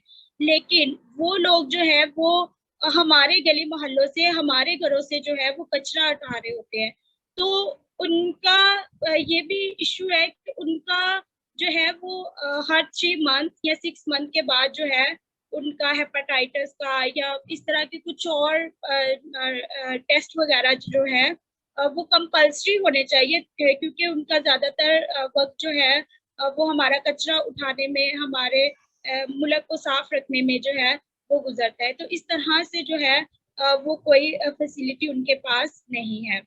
इसके अलावा जो है बहुत शुक्रिया पैमिला, दोबारा मैं आपकी तरफ आऊंगी। नवीद भाई ने जो है स्टार्ट में ही, मतलब जब इनविटेशन सर्कुलेट हुए थे तो उन्होंने रिक्वेस्ट की थी कि आज वो एक किसी और प्रोग्राम में भी इनवाइटेड है, तो नवीद भाई से जो है हम थोड़ा सा पॉइंट ऑफ व्यू उनका ले लेते हैं सैनिटरी वर्कर्स के हवाले से, और फिर रिकमेंडेशंस के हवाले से कि क्या रिकमेंडेशंस हो सकती हैं आज के प्रोग्राम के हवाले से सैनिटरी वर्कर्स को स्पेसिफिक लेकर, और पॉलिटिकल्स जो है जो पॉलिटिकल वर्कर्स हैं या पॉलिटिकल जो स्टांस है वो क्या आ सकता है इसके ऊपर ना। थैंक यू नाजिया, बहुत शुक्रिया। मैं वो था प्रोग्राम में, लेकिन मैं निकल आया हूँ, अभी मैं रास्ते में हूँ। मैंने आफ्ताब साहब से अर्ज की थी कि मैं ट्रेवलिंग में हूँ, इसलिए मैंने वीडियो बंद की हुई है ताकि सिग्नल जो है वो मैक्सिमम जो स्ट्रेंथ हो सकती है वो मिले हमें। Anyhow, thank you very much. मेरी आवाज आ रही है शायद?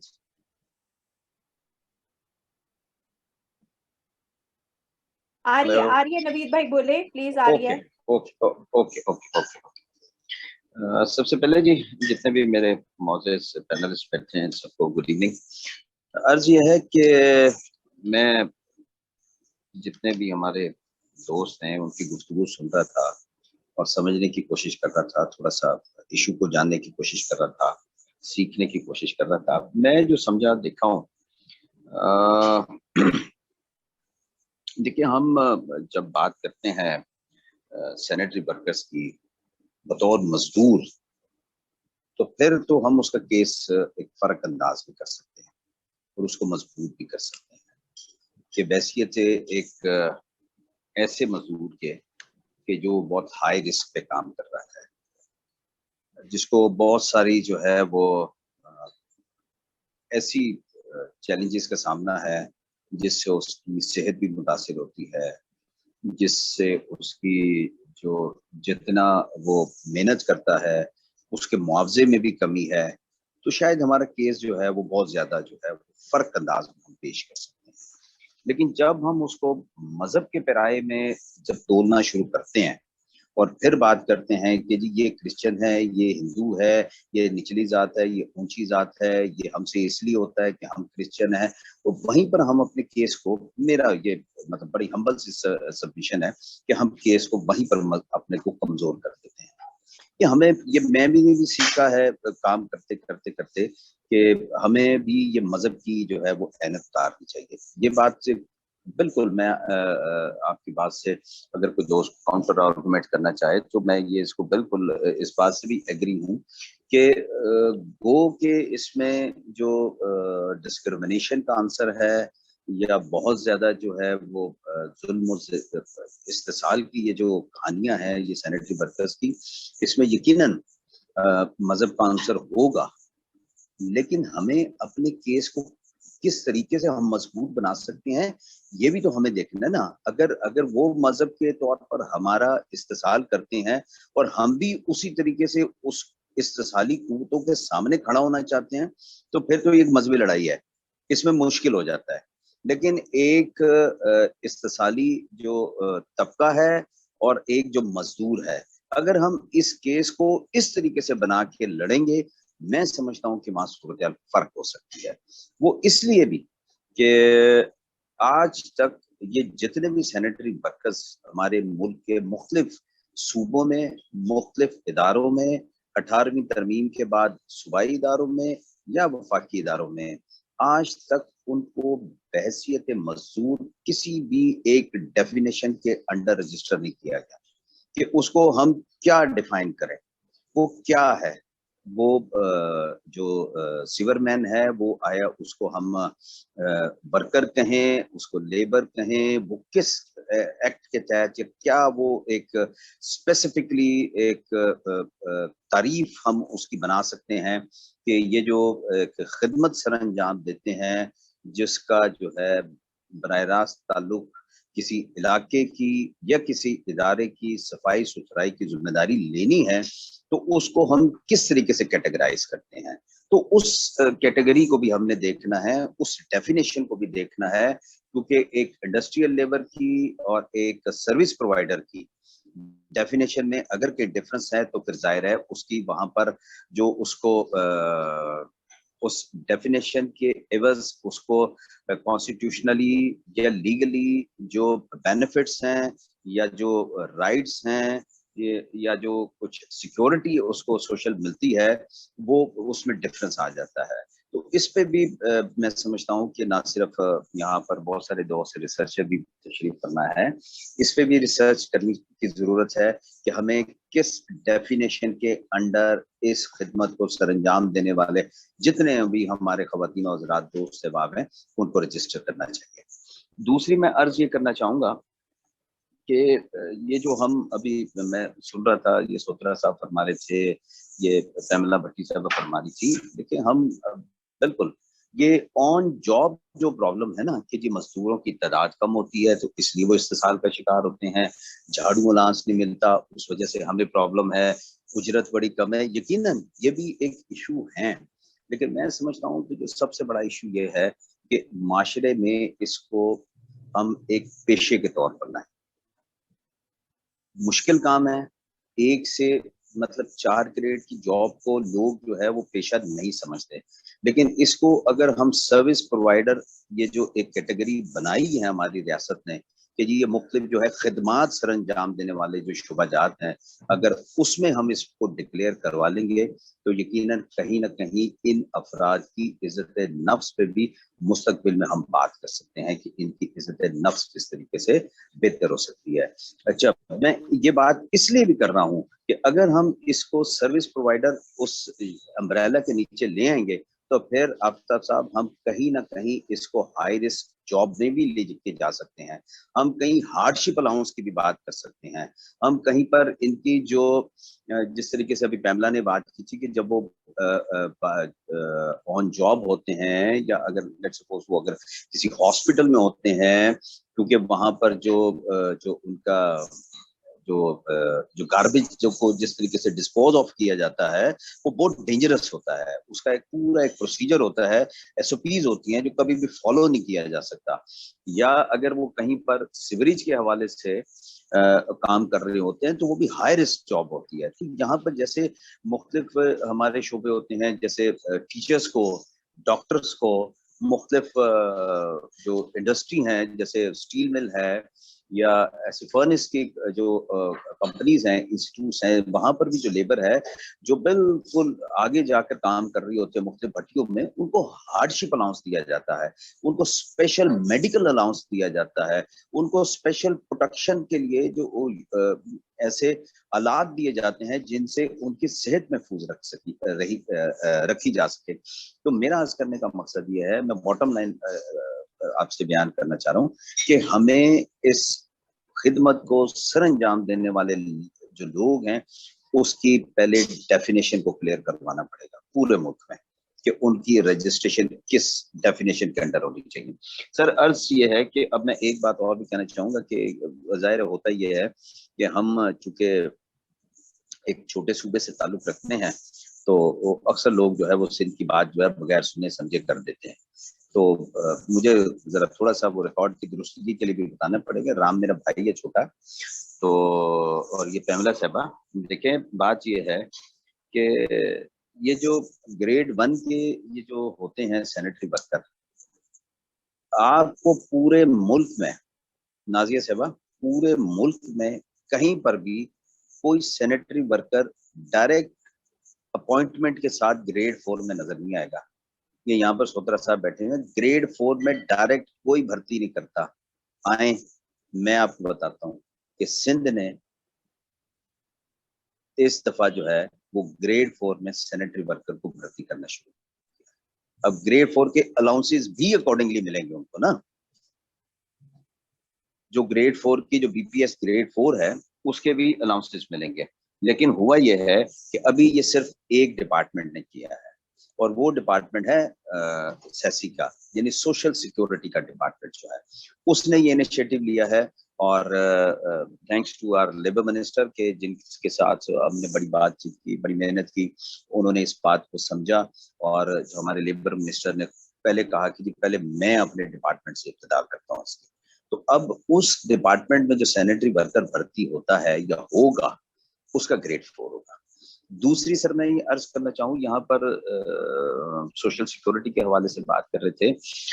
सिंध में, प्रमिला साहब अगर सुन रही हैं, सिंध में आपके पास जितने भी हमारे सूबे में मजदूर हैं, चाहे वो सरकारी है, नीम सरकारी है, गैर सरकारी है, या वो किसी भी किस्म की मजदूरी करता है, वो खुद जाकर सोशल सिक्योरिटी में या ईओबीआई है उसमें सेल्फ रजिस्टर्ड हो सकता है, सेल्फ रजिस्ट्रेशन करा सकता है।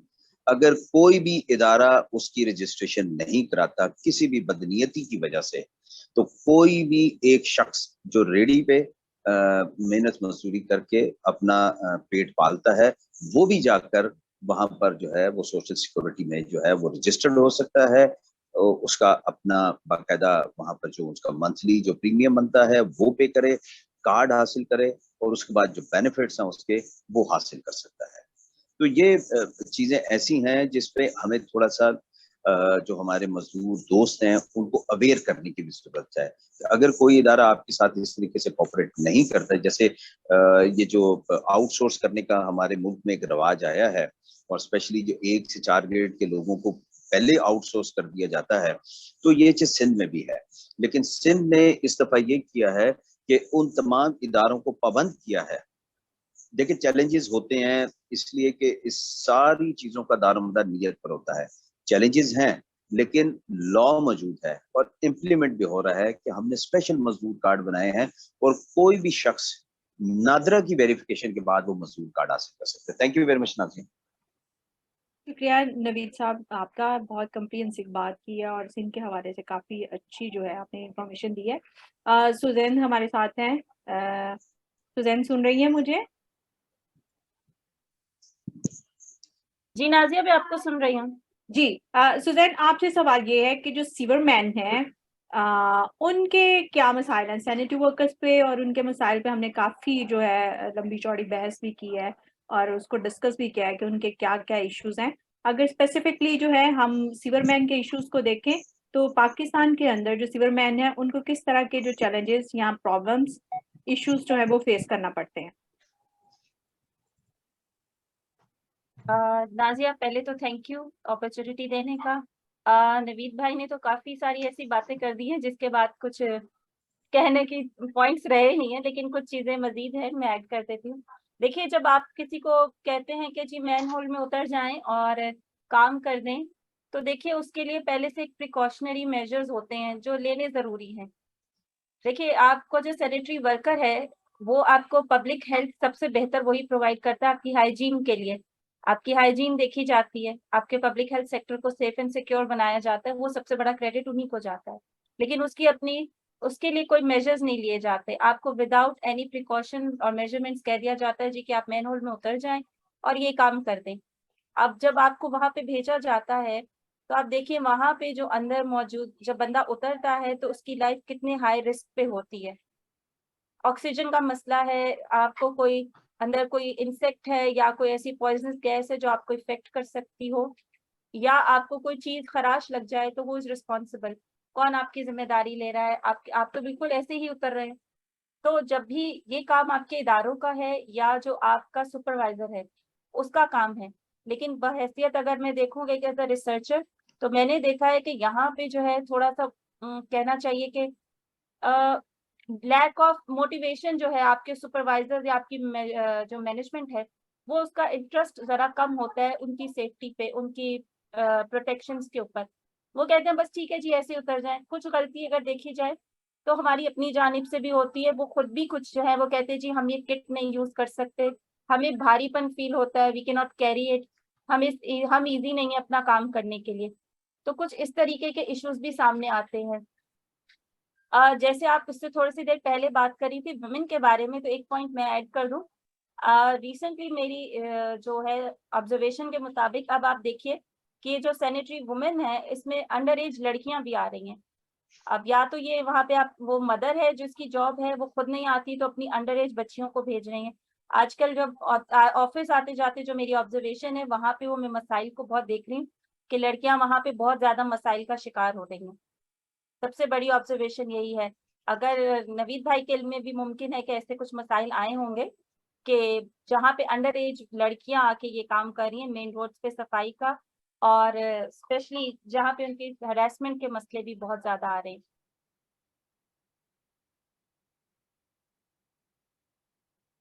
एक रीसेंट इशू ऐसा भी है जिसमें वुमेन को ही लेके कि जो स्पेशली एक्सपेक्टेंट होती हैं खवातीन, उनके लिए बहुत ज्यादा मसाइल हैं। उनके लिए कोई प्रॉपर प्लेस नहीं है। आप देखिए आपके वैसे ही हमारे यहाँ पब्लिक वॉशरूम्स का या लेडीज के लिए वॉशरूम्स की अवेलेबिलिटी नहीं है, और वो खवातीन जो मेन रोड पे काम कर रही हैं सफाई सुथराई कर रही हैं उनके लिए भी कोई फैसिलिटी नहीं है। वो अपने घरों से बहुत दूर डिस्टेंस पे जाती हैं और उनकी ड्यूटी होती है, लेकिन बीच रास्ते में उनके साथ क्या हो रहा है क्या नहीं हो रहा, nobody is there to take care. उनका सुपरवाइजर या उनके जो स्पेसिफिक डिपार्टमेंट है वो भी उनकी जिम्मेदारी नहीं ले रहा होता। तो खवातीन के ये जो दो बड़े मसाइल हैं, एक अंडर एज लड़कियों का आना और एक जो स्पेशली एक्सपेक्टेंट मदर्स का, ये बहुत ज्यादा मसला आ रहा है आजकल।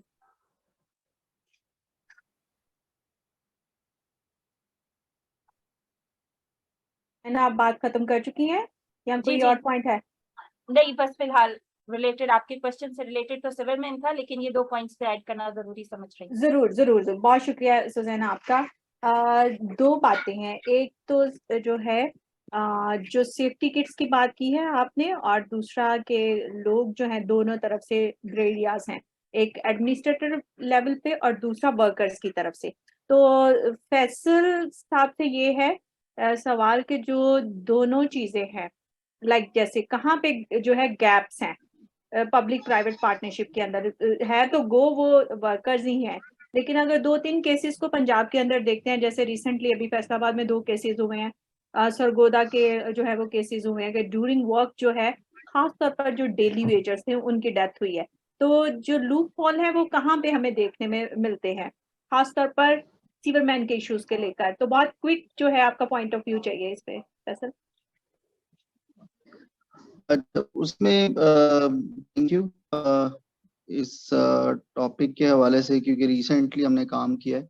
अगर मैं गुजरांवाला की बात करूं तो जब हमने ये इशू डिस्कस किया डिपार्टमेंट के साथ, तो उनसे जब बात हो रही थी मैं वासा को भी हमने ऑन बोर्ड लिया, और उसमें उन्होंने ये कहा कि जी जब हम सेफ्टी किट्स की बात करते हैं तो डेफिनेटली जैसे सुजैन कह रही थी कि वो अनकंफर्टेबल फील करते हैं। अब जब हम उसके इसी पॉइंट को लेके जब वर्कर्स के साथ बात की तो उन्होंने कहा कि जी देखें अनकंफर्टेबल तो हम इसलिए फील करते हैं क्योंकि ये प्रैक्टिस में नहीं है।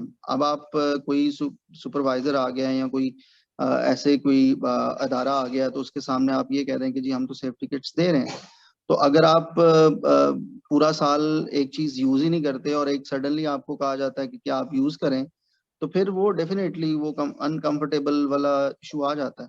लेकिन अगर आप इसको प्रैक्टिस बना दें, इसको हमने किया ये कि सरगोदा में सीओ साहब से हमारी मुलाकात हुई और वहां पे जैसे डेथ्स हुई थी और 2 लोगों की सेवरमैन थे और वो उनकी डेथ्स हो गई, और पता चला कि हमने सख्ती से मना किया था कि एक तो लेट इवनिंग में अंधेरे में आपने ये काम नहीं करना, ये ऑफिस की तरफ से स्ट्रिक्ट जो थी कंडीशंस थी। लेकिन उसके बावजूद भी चंद पैसों के लिए जो सैनिटरी वर्कर्स हैं वो जाते हैं और वहां जाके वो काम करते हैं और फिर कॉन्सिक्वेंसेस हमारे सामने। उसके अलावा एक तो ये इशू है कि वो अपनी मर्जी से जाते हैं सम टाइम, ठीक है, दे नीड टू सी कि इस तरह से लेट आवर्स में काम नहीं करना, क्योंकि उस वक्त ना तो आपको इमरजेंसी में 1122 मिलेगी उस तरह से, ना आपके पास बैकअप होगा वर्कर्स का, और ना आपको कोई अंदर से निकालने के लिए कोई आएगा इमरजेंसी की सूरत में। सेकंड जो पॉइंट है वो ये है कि एक तो आपने अपने जो जितनी SOPs हैं उसको फॉलो करना है, और जब बात आती है सेफ्टी किट्स की तो आप विदाउट मास्क, ऑक्सीजन मास्क कैसे उस मेन होल में जा सकते हैं। तो इसके लिए जो सेफ्टी मेजर्स हैं इट्स वेरी इंपॉर्टेंट। हमने फिर CO साहब से रिक्वेस्ट की कि आप एक नोटिफिकेशन जारी करें, और जितना भी आपका सैनिटरी वर्कर है, चाहे वो डेली वेजर्स हैं, चाहे वो कॉन्ट्रैक्ट पे हैं, चाहे आपके परमानेंट वर्कर्स हैं, उन सबको ये स्ट्रिक्टली इंस्ट्रक्शंस दी जाए कि कोई सेफ्टी किट्स के बगैर काम नहीं करेगा, और अगर हमने किसी को देखा तो उनको फाइन होगा या उनको पनिश किया जाएगा या कुछ इस तरह से। तो लकीली CEO वाज वेरी उन्होंने अंडरस्टैंड किया और उन्होंने नोटिफिकेशन जारी किया, और उसके बाद बहुत ज्यादा चेंज हमने देखा।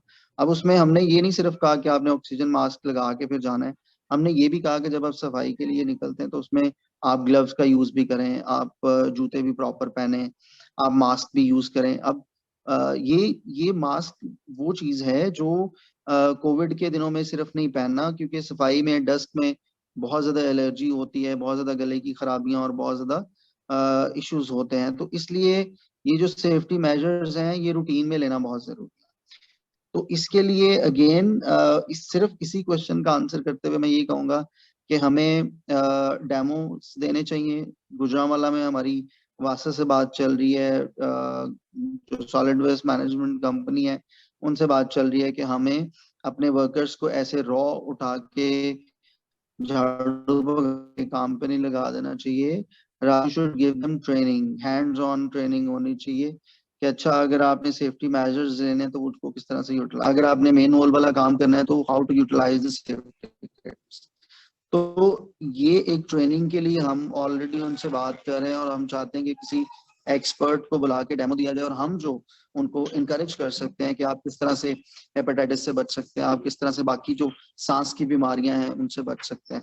तो मेरे ख्याल में इट्स ऑल अबाउट अवेयरनेस, कि अगर डिपार्टमेंट्स जो हैं या उनको थोड़ा सा मोटिवेट किया जाए कि वो इसके ऊपर अवेयरनेस दें और स्ट्रिक्ट इंस्ट्रक्शंस जारी करें, तो मेरे ख्याल में इस तरह की इशू से हम बच सकते हैं। बहुत शुक्रिया।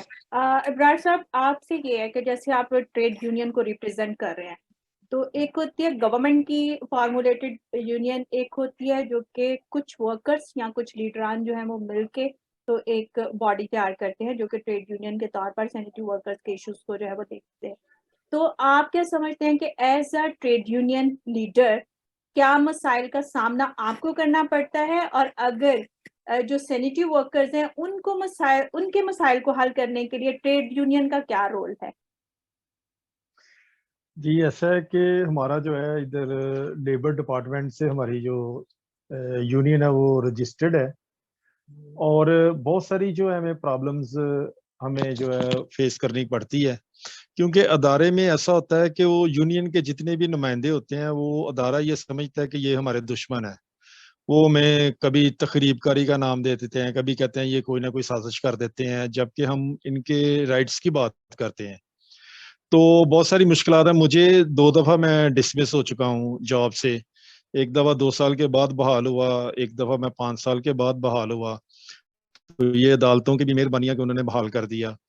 तो ऐसे बहुत सारे मुश्किलात हैं कि हम जो है अपनी जॉब्स को, अपने बच्चों के मुस्तकबिल को जो है वो हम दांव पर लगाकर वर्कर्स के लिए काम करते हैं।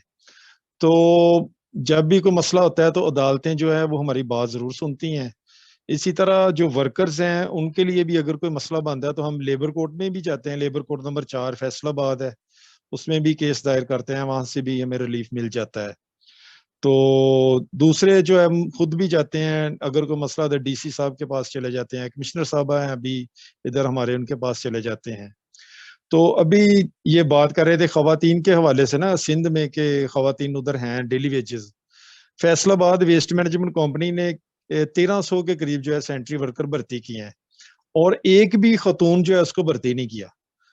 खवातीन का कोटा होता है लेकिन खतून एक को भी भर्ती नहीं किया। अभी कुछ ऐसी खवातीन है हमारी डोमेस्टिक वर्कर्स जो हैं, जो घरों में काम करती हैं, वहां उनको इतना मुआवजा नहीं मिलता, और अगर वो सैनिटरी वर्कर भर्ती होती हैं तो उनको मकूल जो है उनको सैलरी मिलती है और वो काम भी करना चाहती हैं। तो हाजिरी पॉइंट के बारे में अभी बहन ने बात की थी, तो ये खवातीन के लिए, मैं कहता हूँ कि मर्दों के लिए भी कोई हाजिरी पॉइंट नहीं है।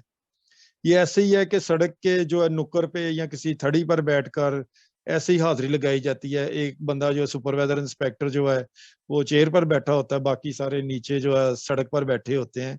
ये एक गैर इंसानी रवैया है, ये इंसानी हुकूक की भी खिलाफ वर्जी हो रही है, इंसानियत की तजलील की जा रही है। तो नवीद साहब ने बड़ी अच्छी बातें बताई हैं। ये जो सेल्फ रजिस्ट्रेशन के बारे में उन्होंने बताया है सोशल सिक्योरिटी की, तो हम इधर फैसलाबाद में भी इसको देखेंगे, सोशल सिक्योरिटी से बात करेंगे कैसे सिंध में हो रहा है। एक उन्होंने कहा है कि चौथे स्केल में जो है सेंट्री वर्कर्स को भर्ती किया गया है, तो अगर आप इनसे हमें कुछ जो है वो कुछ मिल जाए, हमें कुछ चीजें जो हैं, ताकि हम इधर भी जो है ना इसको राइज करवा सकें। तो अभी आपने वासा की जो बात की है, तो वासा ने क्या किया है कि अभी जो डीटा फैसलाबाद में जो वाकया हुआ है कि 15 साल का असद मसीह जो है उसको ठेकेदार ने उसको बगैर किसी मास्क के, बगैर किसी हिफाजती इंतजाम के, उसको 18 फुट की गहरी लाइन थी उसमें डाल दिया। और इसमें मैं समझता हूं कि वासा का भी कसूर उतना ही है।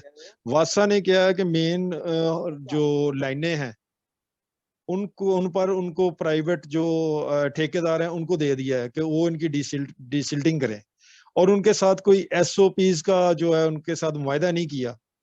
जो ठेकेदार हैं उनको भी तो चाहिए कि वो जो भी बंदे को वो हायर करते हैं उसको अंदर डालते हैं, उनको भी सेफ्टी मास्क दें। अभी ये हादसा हो गया तो फैसलाबाद की जो इंतजामिया का बयान आया था कि जी वो ठेकेदार के जरिए जो डिसिल्टिंग हो रही है उसको हमने बंद कर दिया, तो पहले ही बंद कर देते कि ये हादसा ही पेश ना आता। तो मतलब ऐसी ज्यादती है सेंट्री वर्कर्स के साथ भी, और वासा जो सीवर मैन है उनके साथ भी है, इनको इंसान ही नहीं समझा जाता।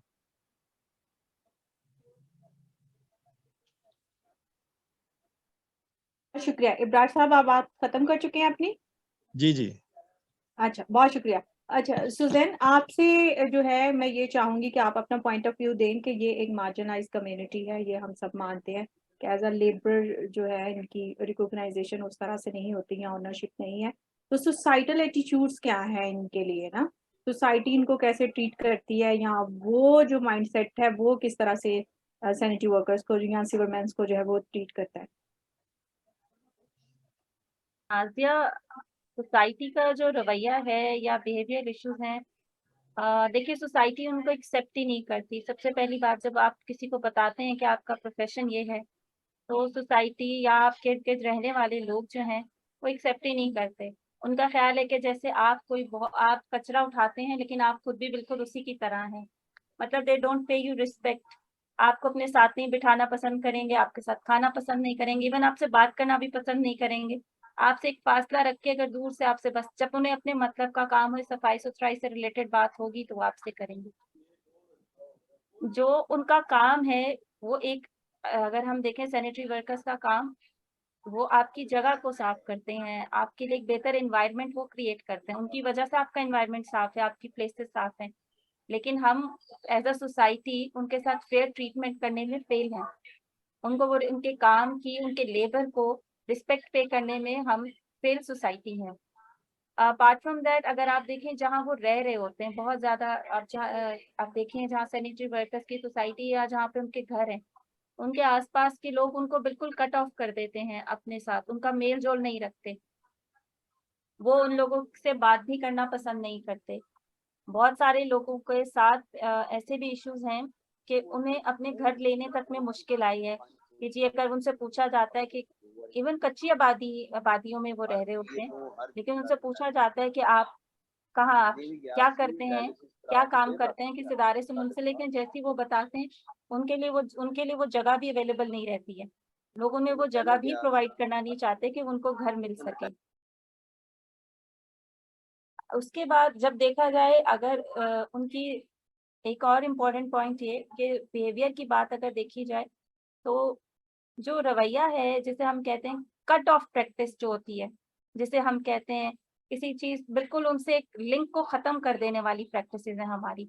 हम उन्हें अपने साथ, उन्हें सोसाइटी का इक्वल पार्ट समझने से गुरेज करते हैं। हम उन्हें इक्वल ट्रीटमेंट या फेयर ट्रीटमेंट देना नहीं चाहते। थ्रू बिहेवियर, थ्रू एक्सप्रेशंस, और इवन हमारे जो अपनी अंडरस्टैंडिंग है उनके काम को वो रिस्पेक्ट देने के लिए हम लोग रेडी नहीं होते।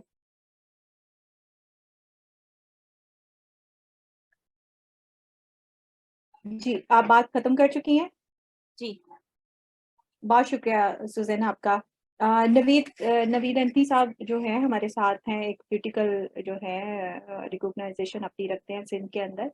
नवीद साहब, आपसे ये सवाल है कि जो पॉलिटिकल पार्टीज हैं वो जो है सैनिटरी वर्कर्स को एज ए लेबर जब देखते हैं तो उनके लिए क्या पॉलिसीज या कोई लीगल रेमेडीज जो है या लीगल प्रोटेक्शन जो है वो किस तरह से मुहैया उनको की जा सकती हैं, या जो गवर्नमेंट या गवर्नमेंट डिपार्टमेंट्स हैं वो किस तरह से उनको जो है लीगल प्रोटेक्शन के जो है वो दे रही हैं? अच्छा, दो सवाल है, दो हिस्सों में अगर सवाल करने हैं क्योंकि क्या जरूर दे रहे जरूर। हैं और क्या क्या दे सकते हैं या क्या देना चाहिए। देखिए, जो दे रहे हैं वो तो हमने सारा डिस्कस कर लिया, चाहे वो सिंध हो, पंजाब हो, केपीके हो, बलूचिस्तान हो, हर जगह रवैये एक जैसे हैं। कहीं कहीं पर हो सकता है कि कोई थोड़ी पॉइंट्स में कहीं पर कोई सूरत हाल बेहतर हो, जैसे मैंने अभी एक आध चीजें आपके साथ शेयर की। तो कम से कम ये हम कह सकते हैं कि एक उम्मीद की एक किरण जागी है कि ये अगर हो सकता है तो फिर अगर थोड़े से एफर्ट्स करें तो शायद इससे भी हम मजीद कुछ चीज़ों को बेहतर कर सकें। लेकिन इसमें सारा नवीद साहब सॉरी मैं आपको रोक रही हूँ, आपकी आवाज बहुत कम आ रही है, शायद मुझे आ रही है या बाकियों को भी। अभी आ रही है, अभी ठीक है? हाँ अभी काफी बेहतर है, प्लीज कंटिन्यू अच्छा, कीजिएगा। मैं ये अर्ज कर रहा था कि मैंने कहा आपका ये जो आपने सवाल किया था इसको हम दो हिस्सों में कर लेते हैं ना, कि क्या पॉलिटिकल पार्टीज अभी दे रही हैं जब वो हुकूमत में होती हैं और क्या दे सकती हैं और क्या देना चाहिए। तो जो दे रही हैं वो तो हमने डिस्कस कर लिया, तमाम दोस्तों ने जैसे अपने अपने तजर्बात के हवाले से शेयर किया है, तो वो सूरत हाल तकरीबन यकसा ही है, चाहे वो पंजाब हो, चाहे सिंध हो, चाहे बलूचिस्तान हो, चाहे केपीके हो, तो ये तकरीबन एक जैसी ही है। लेकिन कहीं कहीं थोड़ा बहुत अगर कहीं कुछ बेहतरी आई है, जैसे मैंने अर्ज किया था कि ग्रेड 4 में एक हमारे डिपार्टमेंट के हेड ने थोड़ी सी हिम्मत की और उसकी अंडरस्टैंडिंग जो है वो काफी बेहतर है, या उन्होंने इस चीज को महसूस किया तो वो उन्होंने ये इनिशिएट किया। लेकिन मैं यहाँ पर बताऊं, जैसे अरबाब यहाँ पूछ रहे थे मुझसे, जैसे उन्होंने मुझे कहा, मैं बिल्कुल आपके साथ वो नोटिफिकेशन शेयर करूंगा, मैं नाजिया को वो फॉरवर्ड कर दूंगा, तो फिर आप उनसे ले लीजिएगा। तो ये जब उन्होंने ग्रेड 4 में किया तो ये कोई इतना ये आसान फैसला नहीं था और बहुत कुछ भुगतना पड़ा। इवन के वहाँ के कुछ जो यूनियन लीडर्स है उन्होंने बराह रास्त मुझसे भी रब्ता किया, मुझसे भी आके मिले, तो उन्होंने कहा यार आपने सैनिटरी वर्कर्स को मिनिस्टर साहब के साथ मिलकर ग्रेड 4 में करवा दिया और हमारे जो दूसरे लोग हैं वो अभी भी जो है वो जो दूसरी जो खिदमात सर अंजाम दे रहे हैं, जैसे वो नायब कासिद हैं या चौकीदार हैं या दूसरे उसमें हैं, तो उनके साथ आपने ज्यादती की। एनी हाउ वो एक अलग बहस है, लेकिन बात यह है कि कमिटमेंट की बात होती है कि अगर कोई कमिटमेंट करना चाहे तो मुमकिन हो सकता है। क्या कर सकते हैं? देखिए, करने को चाहें तो ये सब कुछ कर सकते हैं, इसलिए कि आप जिस तरीके से अभी आपने कहा कि यार ये गैर इंसानी सलूक किया जाता है, ह्यूमन राइट्स की वायलेशन होती है, तो जैसे मैंने अपने गुफ्तगू का आगाज किया था, मैं बिल्कुल दोबारा वो बात कहना चाहूंगा कि इसको मजहब के पैराए से बाहर निकालें, इसको खालिस्तान एक मजदूरों का मसला बनाएं। मजदूरों का मसला बनाएंगे तो इसमें आप ह्यूमन राइट्स के हवाले से भी गुफ्तगू कर सकते हैं, डिमांड्स कर सकते हैं, और जो ह्यूमन राइट्स ऑर्गेनाइजेशन है उनको अपने साथ अपनी हम आवाज बना सकते हैं। इसके अलावा मजदूर तंजीमों को आप जो है वो अपने साथ मिला सकते हैं। लेकिन अगर हम सिर्फ ये कहें कि ये हिंदू और क्रिश्चियन का मामला है तो फिर मुश्किल होगा। जब तक हमें अपने लोगों को भी अवेयर नहीं हम कर पाएंगे, अगर बिलफर्ज मिसाल के तौर पर जैसे ये सारी खिदमात सर अंजाम देते हैं, ये जो काम करते हैं, हमें ये जो हमारी जो लेबर यूनियंस हैं मैं समझता हूँ कि इनकी असल में जो है वो बुनियादी जिम्मेदारी होती है। अगर हम इस चक्कर में पड़ जाएं, क्योंकि हमारे लोग भी एक मखसूस तादाद जो है, मैं सबकी तो नहीं बात करूंगा, लेकिन एक मखसूस तादाद ऐसे भी लोगों की है जिनकी वजह से ये ट्रेंड जो है वो जन्म लेता है, और ये जो इदारे हैं उस चीज को बुनियाद बनाते हैं। ये जो जॉब्स जो हैं बहुत सारे लोगों ने इसलिए हासिल की हैं कि हम आधी सैलरी वहां पर डिडक्ट करवाएंगे, आधी सैलरी लेंगे, और फिर उसके साथ कोई और भी हम प्राइवेट जॉब करके उसके बाद हमें ये जो है वो एक ऐसी जॉब होगी जो कुछ अरसे के बाद जो है वहां पर पेंशन भी हमें मिल जाया करेगी। उस किस्म के लोगों को हमें डिस्करेज भी करना होगा, और ये काम जो है वो हमारी जो लेबर यूनियन है, हमारे जो लेबर लीडर हैं वो कर सकते हैं। फिर ये जो आप जैसे लोग हैं, जो सिविल सोसाइटी के लोग हैं, जो इनका दर्द रखते हैं, एक कंसर्न रखते हैं कि इनके लिए काम किया जा सके, तो फिर हमें भी इस चीज को डिस्करेज करना होगा। फिर कुछ ऐसा एहतमाम होना चाहिए कि जैसे मुख्तलिफ इदारों में या मुख्तलिफ शुबाजात में रिफ्रेशर्स कोर्सेज करवाए जाते हैं। जैसे टीचिंग में देख लीजिए, डॉक्टर्स को देख लीजिए, जिनको सर्विस के दौरान जो है वो आप मुख्तलिफ रिफ्रेशर्स कोर्सेज करवा रहे होते हैं। तो लेबर यूनियन के साथ मिलकर या लोकल गवर्नमेंट के साथ मिलकर या मुख्तलिफ जो डिपार्टमेंट्स हैं उनके साथ मिलकर इनकी हेल्थ और सेफ्टी के लिए ड्यूरिंग सर्विस आपको जो है कुछ ऐसे सेशंस अरेंज करने पड़ेंगे जिसमें आप इनको एटलीस्ट अवेयर कर सकें कि इनकी अपनी जिंदगी बचाने के लिए क्या वो अवामिल जरूरी हैं जो इनको हर सूरत में अपनाने चाहिए। बहुत शुक्रिया नवीद अंथनी साहब आपका। इब्रार साहब, आपसे ये सवाल है, जैसे कि बताया कि जो लेबर यूनियन है उनको भी बहुत चैलेंजेस का सामना करना पड़ता है। कुछ जो है यहाँ पर जिक्र किया गया कि जो इदारे हैं उनके पास फाइनेंशियल रिसोर्सेज और ह्यूमन रिसोर्सेज कम है, तो हुकूमती इदारों को और जो डिस्ट्रिक्ट लेवल पर एडमिनिस्ट्रेटिव्स हैं या जो हमारी डिस्ट्रिक्ट अथॉरिटी है उनको किस तरह से जो है वो कुछ इकदामात लेने की ज़रूरत है कि हम सैनिटरी वर्कर्स खास तौर पर जो डेली वेजर्स हैं उनकी सूरत हाल को बेहतर बना सकते हैं।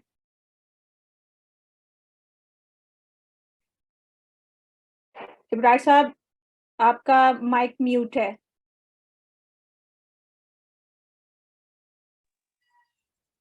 जी, अच्छा, ये तो है ना कि फंड्स का तो मसला है इधर, कि इनको चाहिए कि जो सेक्रेटरी लोकल गवर्नमेंट है जो फंड्स हमें जारी करते हैं, कम से कम जो हमारी सैलरीज हैं उनका फंड्स तो हमें दें। फिर कंपनी जो है, प्राइवेट कंपनियां क्या कर रही हैं कि इधर हम जब म्युनिसिपल कॉर्पोरेशन में थे तो उस वक्त हर चीज का जो है ना वो, आवाज आ रही है मेरी? आप आवाज ठीक। अच्छा, हर जो इधर म्युनिसिपल कॉर्पोरेशन में हेड्स होते थे कि ये सैलरी का हेड है, ये पेंशन का हेड है, ये बलदियाती काम वगैरह वगैरह। लेकिन यहाँ पर क्या है, कंपनी का कोई हेड नहीं है।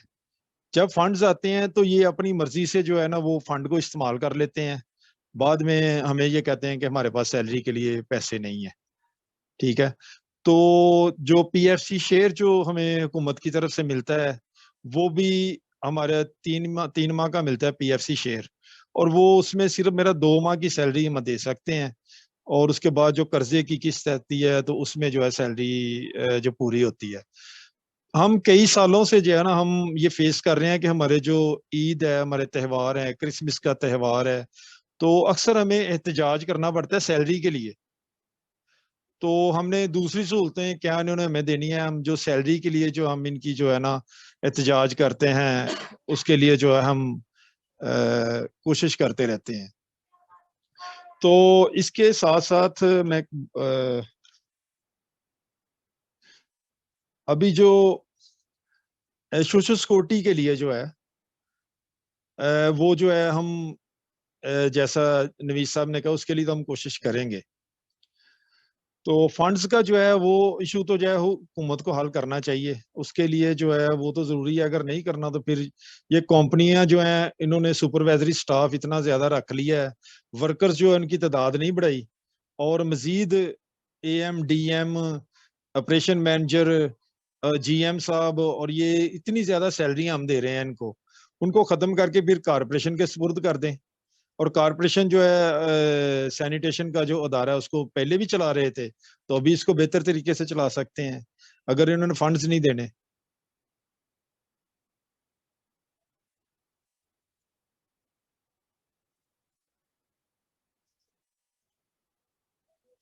बहुत शुक्रिया इब्रार साहब आपका। फैसल इलियास हमारे साथ हैं। फैसल, आप मुझे बताना चाहेंगे कि एक तो ये है कि जो प्राइवेट कंपनीज हैं जो हायर कर रही हैं वो सोशल सिक्योरिटी में इनको रजिस्टर्ड करा रहे हैं, लेकिन जो इनका एग्जिस्ट कर रहे हैं अभी तक इशू जो है वो है सबसे ज्यादा हेल्थ और इनकी एजुकेशन लाइक हम कह सकते हैं कि जैसे वर्कर वेलफेयर स्कूल्स हैं, तो इनके बच्चों की जो एजुकेशन है वो किस तरह से सफर कर रही है, इनके हेल्थ इश्यूज जो हैं। और दूसरा जो है कि इनका जो सोशल सिक्योरिटी नेट्स के अंदर ये शामिल नहीं हो रहे, तो उनके लिए गवर्नमेंट को खास तौर पर और जो सिविल सोसाइटी है उसको और लोकल गवर्नमेंट जो का जो इंस्टीट्यूशन या डिपार्टमेंट है जो कि बहुत ही कंसर्न्ड है सैनिटरी वर्कर्स इश्यूज के साथ, उनको क्या करने की जरूरत है? अच्छा जी, काफी सारे सवाल आपने एक ही वन गो में पूछ लिए। अभी थोड़ी देर पहले इब्रार भाई बात कर रहे थे कि मैनेजमेंट जो है उनको सैलरीज हम ज्यादा देते हैं जबकि वर्कर्स उसके मुकाबले में कम होते जा रहे हैं। तो सर ये तो एक बहैसियत पाकिस्तानी हमारा ये अलमिया है कि जो अशरफिया है वो अवाम पे फंड्स लेती हैं और खुद इंजॉय करती हैं और फिर उसके डिफरेंट जो टैक्सेस हैं उसकी शक्ल में अवाम को ही वो कर्जा जो है वो पे बैक करना पड़ता है। तो अक्सर आप जो मेडिकल जो पढ़ के हैं, साइंस पढ़ के हैं, उनको पता होगा कि हमारी बॉडी के साथ कुछ पैरासाइट्स जुड़े होते हैं जो हमारी बॉडी की ही खुराक को एक्चुअली खा रहे होते हैं। तो जब पैरासाइट इतना बड़ा हो जाए कि जो बेसिक बॉडी है वो छोटी रह जाए तो आप यू कैन इमेजिन कि क्या सिचुएशन होगी। तो इट्स बिकम अ डिजास्टर। ये पाकिस्तान में अनफॉर्चुनेटली एक डिजास्टर की शक्ल इख्तियार कर गया है कि एक्चुअल जो विक्टिम्स हैं, जो नीडी हैं, वो उनकी नीड्स और ज्यादा बढ़ती जा रही हैं, वो और ज्यादा मार्जिनलाइज्ड होते जा रहे हैं, लेकिन उनको जो फैसिलिटेट करने वाले हैं वहीं से रिसोर्सेज नीचे नहीं आते। तो इट्स अ नेशनल इशू, ये सिर्फ इस डिपार्टमेंट का इशू नहीं है। I will definitely answer the questions of miss Nazia के इन अदारों को क्या करना चाहिए जो कि कंसर्न्ड है। मसला ये है कि नो डाउट जो यूनियंस हैं वो प्रोपोगेट करती रहती हैं डिफरेंट इश्यूज को लेके, लेकिन हमने देखा सरगोदा में ये जब हमने यूनियंस को बिठाया और उनके साथ कंसल्टेशन की कि इन इश्यूज को कैसे मीट किया जाए, तो यूनियन के से अगर हम बात करें, क्योंकि वो they are more close to the sanitary workers, तो उन्होंने कहा कि सर हम बहुत दफा कोशिश करते हैं और जब हम कोशिश कर रहे होते हैं तो हम अगर उसमें हम 10% भी कामयाबी ले लेते हैं, 20% भी कामयाबी ले लेते हैं, तो वो इतनी ज्यादा नहीं होती कि हम अपने वर्कर्स को खुश कर सकें। अब ये एक बड़ा स्टेट अवे, मैं ये पहले भी बात करना चाह रहा था लेकिन चैलेंजेस में मैं ये बात नहीं कर सका कि पूरे पाकिस्तान में देख लें कोई कहीं पे कोई एक सिस्टम नहीं है। अगर आपकी लोकल गवर्नमेंट है उसके अंदर जो सैनिटरी वर्कर्स हैं, कॉरपोरेशन के वर्कर्स हैं, वो एक सिस्टम है जो पुराना चलता आ रहा है, लेकिन अभी हमने 3 से 4 नए सिस्टम इंट्रोड्यूस करवा दिए, डेली वेजेस इंट्रोड्यूस करवा दिए हैं, वर्कमैन जो फैक्ट्री एक्ट है, जो प्राइवेटाइज्ड एक्ट है, वो हमने अप्लाई करना शुरू कर दिया है। हमने 29 दिन का और 89 डेज के कॉन्ट्रैक्ट पे मुलाजिम रखना शुरू कर दिए हैं और थर्ड पार्टी को हमने वर्कर्स देना शुरू कर दिए हैं। इतनी हमने खिचड़ी पका दिया है ये दर्जा हराम के वर्कर्स के लिए कि हम उनको विक्टिमाइज करके या उनकी तस्वीरें दिखा के हम कितना ज्यादा जो है वो उनको खा सकते हैं। तो ये एक 4-5 जो मैंने एंटिटीज बताई हैं, दे आर अलार्मिंग सिचुएशन, और हमें हम जो एक्टिविस्ट हैं जो इनके राइट्स के लिए काम कर रहे हैं, डेफिनेटली हमें गवर्नमेंट से चाहिए, वो चाहे हमें पहले तो प्रोविंशियल लेवल पे ही स्टार्ट करनी है क्योंकि लोकल गवर्नमेंट के अंडर इसके सारे वो आती चीजें, तो हमें उन पर प्रेशर, उनको थोड़ा प्रेशर डालना चाहिए कि काइंडली आप ऑलरेडी ये पिसा हुआ तबका है, अगर आप इसको मजीद प्रेशर डालेंगे तो ये लोग कहाँ जाएं। तो आप एक ही सिस्टम के तहत इनको हायर करें, जो प्रोबिशन पीरियड है 3 माह का या 90 डेज का, उसके बाद उनको परमानेंट करें। और ये डेली वेजेस जो एक अरसे से, अब 8 साल से एक बंदा डेली वेजर काम कर रहा है, तो कैन यू जस्ट इमेजिन उसकी 8 साल में ना तो उसकी सर्विस काउंट हो रही है, ना उसको अलाउंसेस मिल रहे हैं, और ना उसको उस तरह से सैलरी मिल रही है। इसी तरह जो वर्कमैन है वो सिर्फ इतना परमानेंट है कि उसको हर महीने सैलरी मिलेगी, otherwise there is no condition to give allowances, कोई उनकी सर्विस काउंट नहीं हो रही।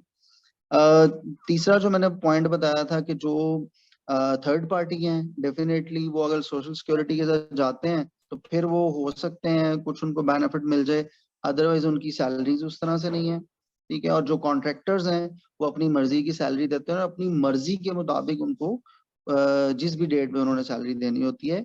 And we challenged the one condition in Lahore दिसंबर में, जब क्रिसमस से 2-3 दिन पहले की बात है, तो वी हर्ड के एक प्रोटेस्ट चल रहा है सर्विस हॉस्पिटल में, और 125 वर्कर्स थे जो सैनिटरी वर्कर्स थे, और थर्ड पार्टी कॉन्ट्रैक्ट के अंदर वो काम कर रहे थे हॉस्पिटल में सैनिटरी वर्क सैनिटेशन का।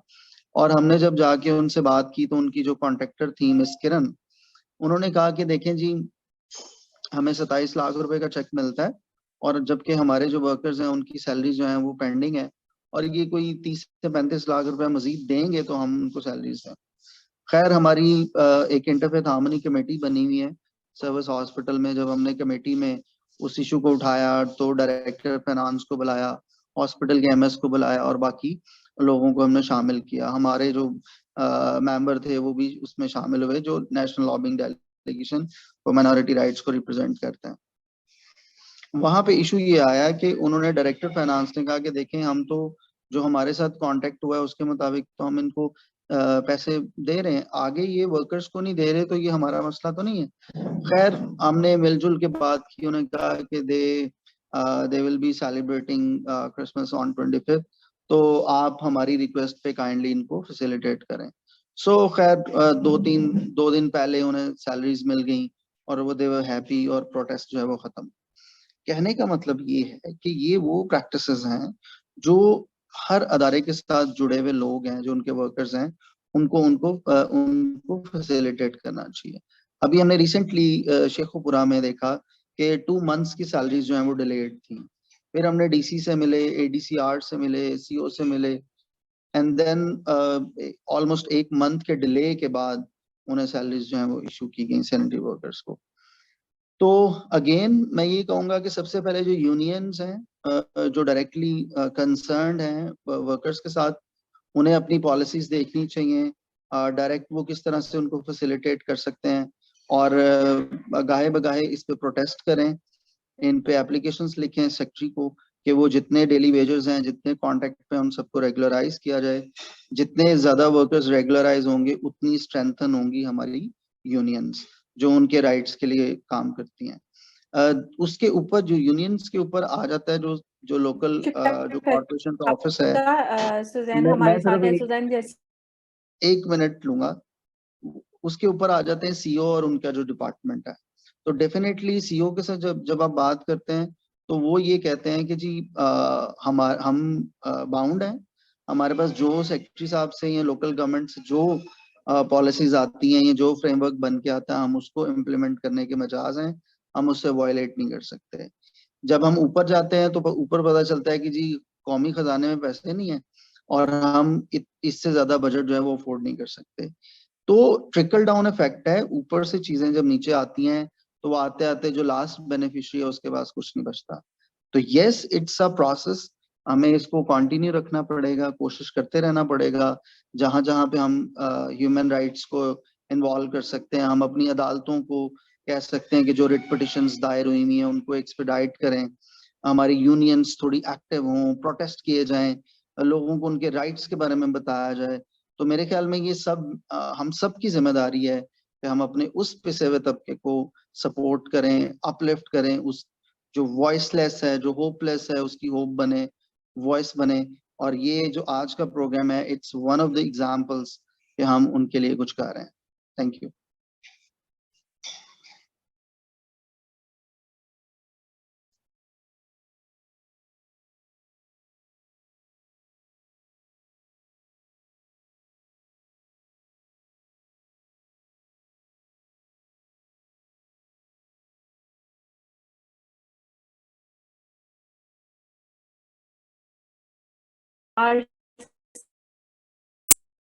सिविल सोसाइटी में कैसे अपना रोल प्ले कर सकती है और हमारे जो गवर्नमेंट है कैसे पहुंच सकते। तो जैन आप मुझे सुन रही हैं? आई थिंक सो कि हमारे 3 जो हैं स्पीकर्स वो भी शायद आपकी आवाज इंटरनेट सही नहीं के आ रही। इशू की वजह से जो नाजिया मैं जी आपको अभी आ आपकी रही आवाज मुझे है, सही नहीं आ रही। आप सुन पा रही हैं मुझे? जी जी कहिए। जी जी नाजिया आप अपना सवाल सवाल ये है कि जरूर जरूर जो सोसाइटल एटीट्यूड्स हैं या बिहेवियर्स हैं रिगार्डिंग सैनिटरी वर्कर्स, उनमें हम जो है वो कैसे चेंजिंग ला सकते हैं सैनिटरी वर्कर्स के लिए, और बीइंग अ सोशल एक्टिविस्ट हम क्या कर सकते हैं इन मार्जिनलाइज्ड कम्युनिटी को जो है उनकी सिचुएशन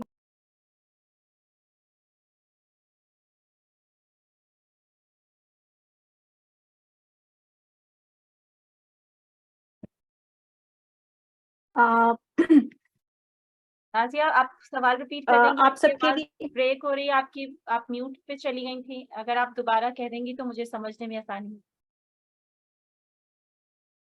अच्छा सुजैन, ऐसा है कि जो क्वेश्चन था वो ये था कि जो सोशल रवैये हैं सैनिटरी वर्कर्स को लेकर, उस पे तो हमने बात की है, उन रवैयों को कैसे तब्दील कर सकते हैं, और बीइंग अ सोशल एक्टिविस्ट या ह्यूमन राइट एक्टिविस्ट जो है हम सैनिटरी वर्कर्स के इश्यूज को जो है वो किस तरह से हाईलाइट कर सकते हैं और उन इश्यूज को जो है कंसर्न डिपार्टमेंट तक कैसे लेके जा सकते हैं। अच्छा नाजिया पहले मैं एक बात ऐड करना चाह रही हूँ इससे। देखिए मैं एज अ रिसर्चर जब लोगों से बात करती हूँ, स्पेशली इस प्रोफेशन से रिलेटेड लोगों से, और आप देखें इसमें बहुत ज़्यादा सारे जो लोग शामिल हैं, ज़्यादातर लोगों का ताल्लुक कुछ माइनॉरिटी फेस रखने वाले उसमें से है।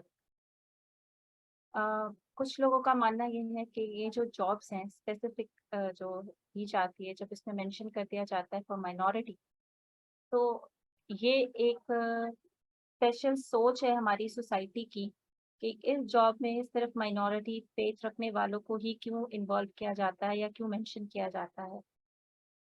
इसका जो बड़ा रीज़न है या मेरी ऑब्जर्वेशन या लोगों से बात करके जो मेरी फाइंडिंग है वो ये है कि क्या ये एक स्पेसिफिक तरीका है या सोच है कि जो लोग इस प्रोफेशन से रिलेटेड हो जाएं या जो लोग इस जो डिफरेंट रिलीजियस माइनॉरिटी से ताल्लुक़ रखते हैं वो एक लेवल तक ही रहें, वो आगे ना बढ़ सकें। या देखिए इस जॉब में आपकी सैलरीज बहुत अच्छी नहीं है, आपके पास हेल्थ सर्विसेज अच्छी नहीं है, आपके पास जो आप जिन जगहों पे रहते हैं वो आपकी रेजिडेंशियल जो प्लेसेस है वो भी अच्छी सूरत हाल में नहीं है। आप देखिए नहायत ही गंदी तरीन जगह होंगी, बिल्कुल स्लम एरियाज में वो रह रहे होंगे। तो क्या ये जो जॉब्स जो इस तरीके से दी जाती हैं या जो एक मखसूस तबका लेके लिखा जाता है, ये एक माइंडसेट है सोसाइटी का कि जो लोग इस चीज़ से रिलेट कर रहे हैं वो उसी तबके तक महदूद रहें। अगर इस इन जॉब्स में कोई आएगा नहीं तो डेफिनेटली आगे का काम सोसाइटी को साफ रखना या एनवायरनमेंट को क्लीन रखना बहुत मुश्किल हो जाएगा। तो एक सवाल, एक प्रॉब्लम तो ये भी है। इसी वजह से जो लोग फिर इस काम से रिलेटेड हो जाते हैं, जुड़ जाते हैं, वो करते हैं, तो डेफिनेटली हम ये कहते हैं कि जी वो भी गंदे हैं। ये मैंने एक माइंडसेट सोच देख रखी है लोगों में कि वो उनको भी यही कंसिडर करते हैं। I am sorry to use this harsh words but ये रियलिटी है। एज अ रिसर्चर जो है मेरी ये लोगों से जब बात की जाती है तो बहुत ही इस तरीके की चीजें जब सामने आती है तो काफी अफसोस भी होता है लोगों से। वो जब अपने अल्फाज और एहसास को बयान कर रहे होते हैं, it really hurts to hear us. उनकी स्टोरी सुन के ही काफी तकलीफ पहुंचती है कि वो किन हालात से यानी किन चीजों का सामना करना पड़ रहा होता है। लोगों के बिहेवियर को जहां तक बदलने की बात है नाजिया, तो लोगों को बताना होगा कि ये एक प्रोफेशन है, ये एक प्रोफेशन है सिर्फ। इस प्रोफेशन में कोई भी जा सकता है और कोई भी इस चीज को अडॉप्ट कर सकता है। ये वो प्रोफेशन है जो सबसे ज्यादा आपको और आपके एनवायरनमेंट को बेहतर बनाने वाला है, आपकी हाइजीन को, आपके एनवायरनमेंट को। लेकिन लोगों को ये बात बताने के लिए लोगों की काउंसलिंग करनी पड़ती है और लोग जो है आपकी बात सुनने को तैयार करना पड़ेगा उन्हें कि आप इस बात को सुने, उन लोगों के मसाइल भी सुने जो इस प्रोफेशन में है, वो खुशी से नहीं है, हो सकता है उनके साथ कोई मजबूरी जुड़ी है जो वो इस प्रोफेशन को ज्वाइन कर रहे हैं। लोगों को ये समझने की जरूरत होगी और उन्हें समझाना भी पड़ेगा। समझाने का तरीका ये हो सकता है कि कोई ग्रुप सेटिंग्स हो सकती हैं, कोई सेमिनार्स हो सकते हैं, जैसे अभी हम बात कर रहे हैं, वैसे ही हम दूसरे लोगों को भी अपने साथ मिला के उन्हें ये बात, ये मैसेज कन्वे कर सकते हैं, या उन्हीं लोगों की कुछ स्टोरीज को इस तरीके से कन्वे किया जाए कि लोग उस लेवल पे जाके सोच सकें कि जो लोग ये काम कर रहे हैं वो क्या फील करते हैं हमारे बिहेवियर से, जब हम उनको एक अपने एक फेस एक्सप्रेशन से या अपने घर के दरवाजे उनके मुंह पे बंद करने से हम उन्हें क्या जेस्चर दे रहे होते हैं कि हम क्या फील करते हैं आपको, हम आपको क्या समझ रहे हैं। सोसाइटी का एक वो हिस्सा जिसको हम देखना नहीं चाहते, लेकिन हमें अपनी सोसाइटी और अपने घर का बाहर का और बाहर की सड़कें बिल्कुल साफ चाहिए, लेकिन वो लोग हमें नहीं एक्सेप्टेबल जो ये हमारे लिए कर रहे हैं। दूसरी इंपॉर्टेंट बात नाज़िया ये कि as a human right activist, तो हम जो मेरे राइट्स हैं वो उनके भी राइट्स हैं और आपके भी वही राइट्स हैं, और वो रियासत हमें देती है। और रियासत कहीं ये नहीं कहती कि आप किसी दूसरे इंसान के साथ जो है अपना नेगेटिव रवैया रखें, उसे डिस्क्रिमिनेट करें उसके जॉब प्रोफेशंस पे या उसके रिलीजन पे, या अपने बिहेवियर्स को इस तरह से ना करें कि दूसरा किसी के सेंटिमेंट्स को हर्ट ना करें। रियासत तो माँ जैसी है, रियासत सबको कवर करती है, कॉन्स्टिट्यूशनल राइट्स भी देती है, आपके ह्यूमन राइट्स हैं, आपके फंडामेंटल राइट्स हैं, उनकी प्रैक्टिस सबका राइट है और वो स्पेस मिलना भी सबका हक है। तो as a human right activist मैं ये समझती हूँ कि मुझे अपने जैसे अपने हकूक मालूम है, मुझे उनके लिए भी आवाज उठानी होगी। वो तबका है जिसके लिए आवाज कोई उठाता नहीं है, वो वॉइसलेस है, they do not have enough strength. वो पहले ही इतने प्रेशराइज्ड हुए होते हैं लोगों के रवैये और बातों से, और खुद को डिप्राइव्ड फील कर रहे होते हैं कि वो समझते हैं कि उन्होंने बात कर ली तो शायद उनके लिए और मसाइल खड़े हो जाएंगे। लेकिन अब आज हम जिस एरा में रह रहे हैं, ये 23 मई 2023 में, वहां भी आज अगर लोग ये सोचें कि हमें अपने लिए बात नहीं करनी, हमारे लिए मसाइल खड़े हो जाएंगे, तो फिर मेरे ख्याल में कि वो स्पेस मिलना बहुत मुश्किल हो जाएगा। और उनके लिए वो स्पेस अगर वो खुद क्रिएट नहीं करे, तो as a human right activist हमें एज अ सेम माइंडसेट के लोग और एक ही प्लेटफॉर्म पे जमा होके हम उनके लिए आवाज उठा सकते हैं, लोगों से बात कर सकते हैं, इदारों में जा सकते हैं, उनके इश्यूज वहां ले जा सकते हैं। एक टूल होता है एडवोकेसी और लॉबिंग का, हम वो इस्तेमाल कर सकते हैं। और जो साथी सेम माइंडसेट के अपनी अपनी जगहों पे काम कर रहे हैं, वो वहां पे आवाज उठा सकते हैं और वहीं से रिलेटेड इदारों तक उनकी आवाज को भी ले जा सकते हैं। बहुत शुक्रिया सुजैना आपका।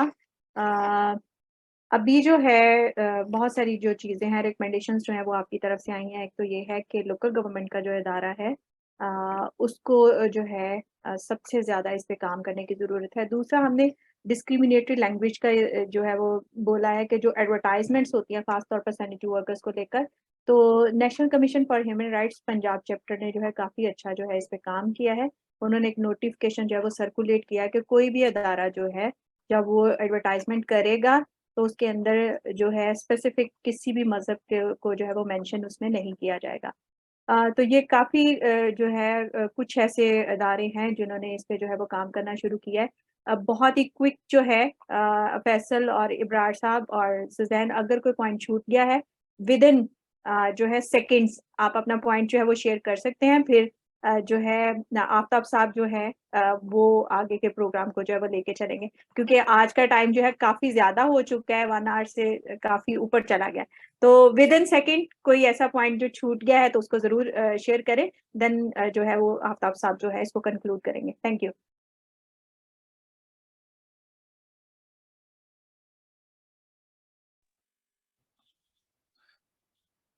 जी, एक 2 पॉइंट हैं जो ना, एक ये है कि जो लेबर यूनियन है वो जो बड़े शहर हैं उसमें जो 2 जोन बन जाते हैं, ए जोन बी जोन, उसको क्या किया है कि पंजाब हुकूमत ने एक बिल पास किया है कि जो बड़े शहर हैं इनकी यूनियंस जो हैं उनको लाहौर में वो सारा वो रजिस्ट्रेशन का सिलसिला लेके चले गए हैं। और क्या होता है कि अभी जो नई यूनियन बनाने के लिए वर्कर्स पहले ही फंड नहीं देते, इतने ज्यादा तो इनके पास वसाइल नहीं होते कि लाहौर आने जाने के लिए, और यूनियन बनाने के लिए जो है एक दफा नहीं कई कई दफा चक्कर लगाने पड़ते हैं। फैसलाबाद में थे तो इधर तो यूनियन बन सकती थी, मजीद भी यूनियन बनाई जा सकती थी, लेकिन लाहौर में जाने की वजह से जो है अप्रूवल लेने में भी मसले बन रहे हैं, और इधर FWDMC में सिर्फ हम ही हैं जो एक यूनियन इधर हम काम कर रहे हैं। अगर इधर लेबर यूनियन होगी तो मजीद वर्कर्स के जो है ना इश्यूज हल किए जा सकते हैं। इसके साथ साथ एक और पॉइंट है कि जहां पर सेंट्री वर्कर्स पर बहुत ज्यादा जुल्म हो रहा है, ये HBL का जो अदारा है, इससे हमारे जो तकरीबन 80% जो सेंट्री वर्कर्स हैं उन्होंने कर्जा लिया हुआ है।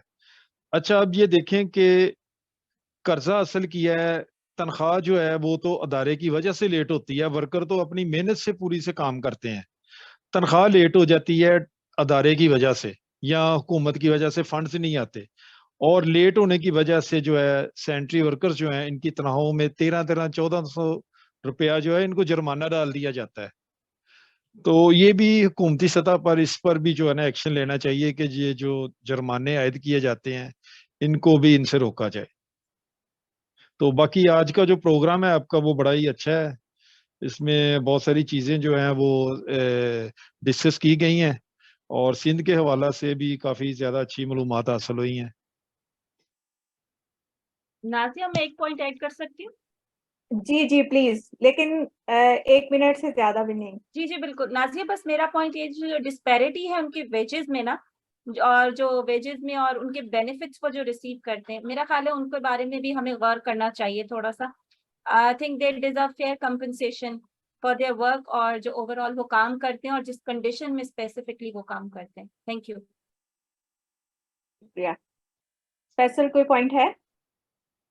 जी जी, पॉइंट्स तो बहुत हैं, बस आपके पास टाइम नहीं है। मैं क्विकली बताता हूँ कि अच्छा, एक चीज है कि जब सैनिटरी वर्कर्स के लिए काम करते हैं ना तो उसकी जो सिचुएशन है वो इतना ज्यादा बंदा शॉक नहीं होता बीइंग पाकिस्तानी। उसकी रीजन ये है कि बाकी अदारों का भी यही हाल है, उसके अंदर भी इसी तरह के बहुत सारे इश्यूज हैं। वो एक अलग बात है कि हम जिस टॉपिक पे बात कर रहे हैं हमने उस पर रह के बात करनी है। हमारा PIA देख लें, हमारे जो रेलवे का निज़ाम है, बाकी अदारे हैं, दे आर लाइक बहुत बुरी हालत है। अनफॉर्चुनेटली हमने जिस हालत में हमें चीज़ें मिली, जैसे अब 2 दिन के बाद हम 14 अगस्त मनाएंगे, जश्न आज़ादी का दिन मनाएंगे, इंडिपेंडेंस मनाएंगे, बट इंडिपेंडेंस जो है वो हम मनाएंगे डेफिनेटली एक रस्मी तौर पे, लेकिन क्या हम सही मानों में जहां जहां पे जिस कैपेसिटी में हम अपना रोल प्ले कर रहे हैं, क्या हम सच में उस आज़ादी को, उस प्रॉस्पेरिटी को, उस इंडिपेंडेंस को एंजॉय करते हैं? अभी जैसे हमारे जो जितने सैनिटरी वर्कर्स हैं उनके कितने कितने इश्यूज हैं, और एक एक बंदे की पूरी पूरी स्टोरी है। ठीक है, अपने ही ग्रेजुटी के पैसे लेने के लिए उन्हें अदालत के पास जाना पड़ता है, और वो 2-2 साल 3-3 साल जो है ना उनके केसेस लटके रहते हैं। तो एक जब आपकी आपकी जो गवर्नमेंट है जो आपको ओन करती है, आप 20 साल 25 साल उसको सर्व करते हैं, और वो आपके जो है वो अलाउंसेस नहीं देती, आपकी ग्रेजुटी नहीं देती। हमने काम करने के दौरान सुना कि एक बंदा रिटायर्ड होता है और 6 माह के अंदर अंदर उसकी ग्रेजुटी मिलनी चाहिए। वो 6 माह की बजाय 7 साल 8 साल हो गए उसकी ग्रेजुटी नहीं मिली, इस हद तक कि उसकी ग्रेजुटी मिलने से पहले उसकी डेथ होगी और उसके फैमिली ने उसकी ग्रेजुटी के पैसे रिसीव। तो इस तरह के केसेस भी हैं। So there are long list of issues और पॉइंट्स की कि जो हम कर सकते हैं, बट मैं आखिर में इस उम्मीद के साथ कि जैसे बाइबल में लिखा है कि बस ईमान, उम्मीद और मोहब्बत तीनों दायमी है, लेकिन अफजल इनमें मोहब्बत है। अगर हमारे अदारों को अपने वर्करों से वो वाली मोहब्बत हो जाए, वो वाले कंसर्न शो कर दें, जैसे आज हमारा जो प्रोग्राम का जो हमारे अदारे का टाइटल है माइनॉरिटी कंसर्न है, तो अगर अदारे अपने वर्कर्स का कंसर्न लेना शुरू कर दें, उनसे कंसर्न शो कर दें, मोहब्बत करना शुरू कर दें, और उनको ये एक उम्मीद दिलाएं कि अभी हो सकता है कि हमारे पास पैसे नहीं है या हमारे पास उतने फंड्स नहीं है, बट वी डू केयर मतलब अगर आप सैलरी नहीं दे रहे, अगर आप उसको अच्छे से ट्रीट कर रहे हैं, प्यार से समझा रहे हैं, उसको उम्मीद दिलवा रहे हैं, तो मेरा ख्याल है कि ये एक इखलाकियत की बुनियाद पे अगर हम चीजों को लेके चलें तो हमारा जो वर्कर है वो इतना डिसअपॉइंट नहीं होगा।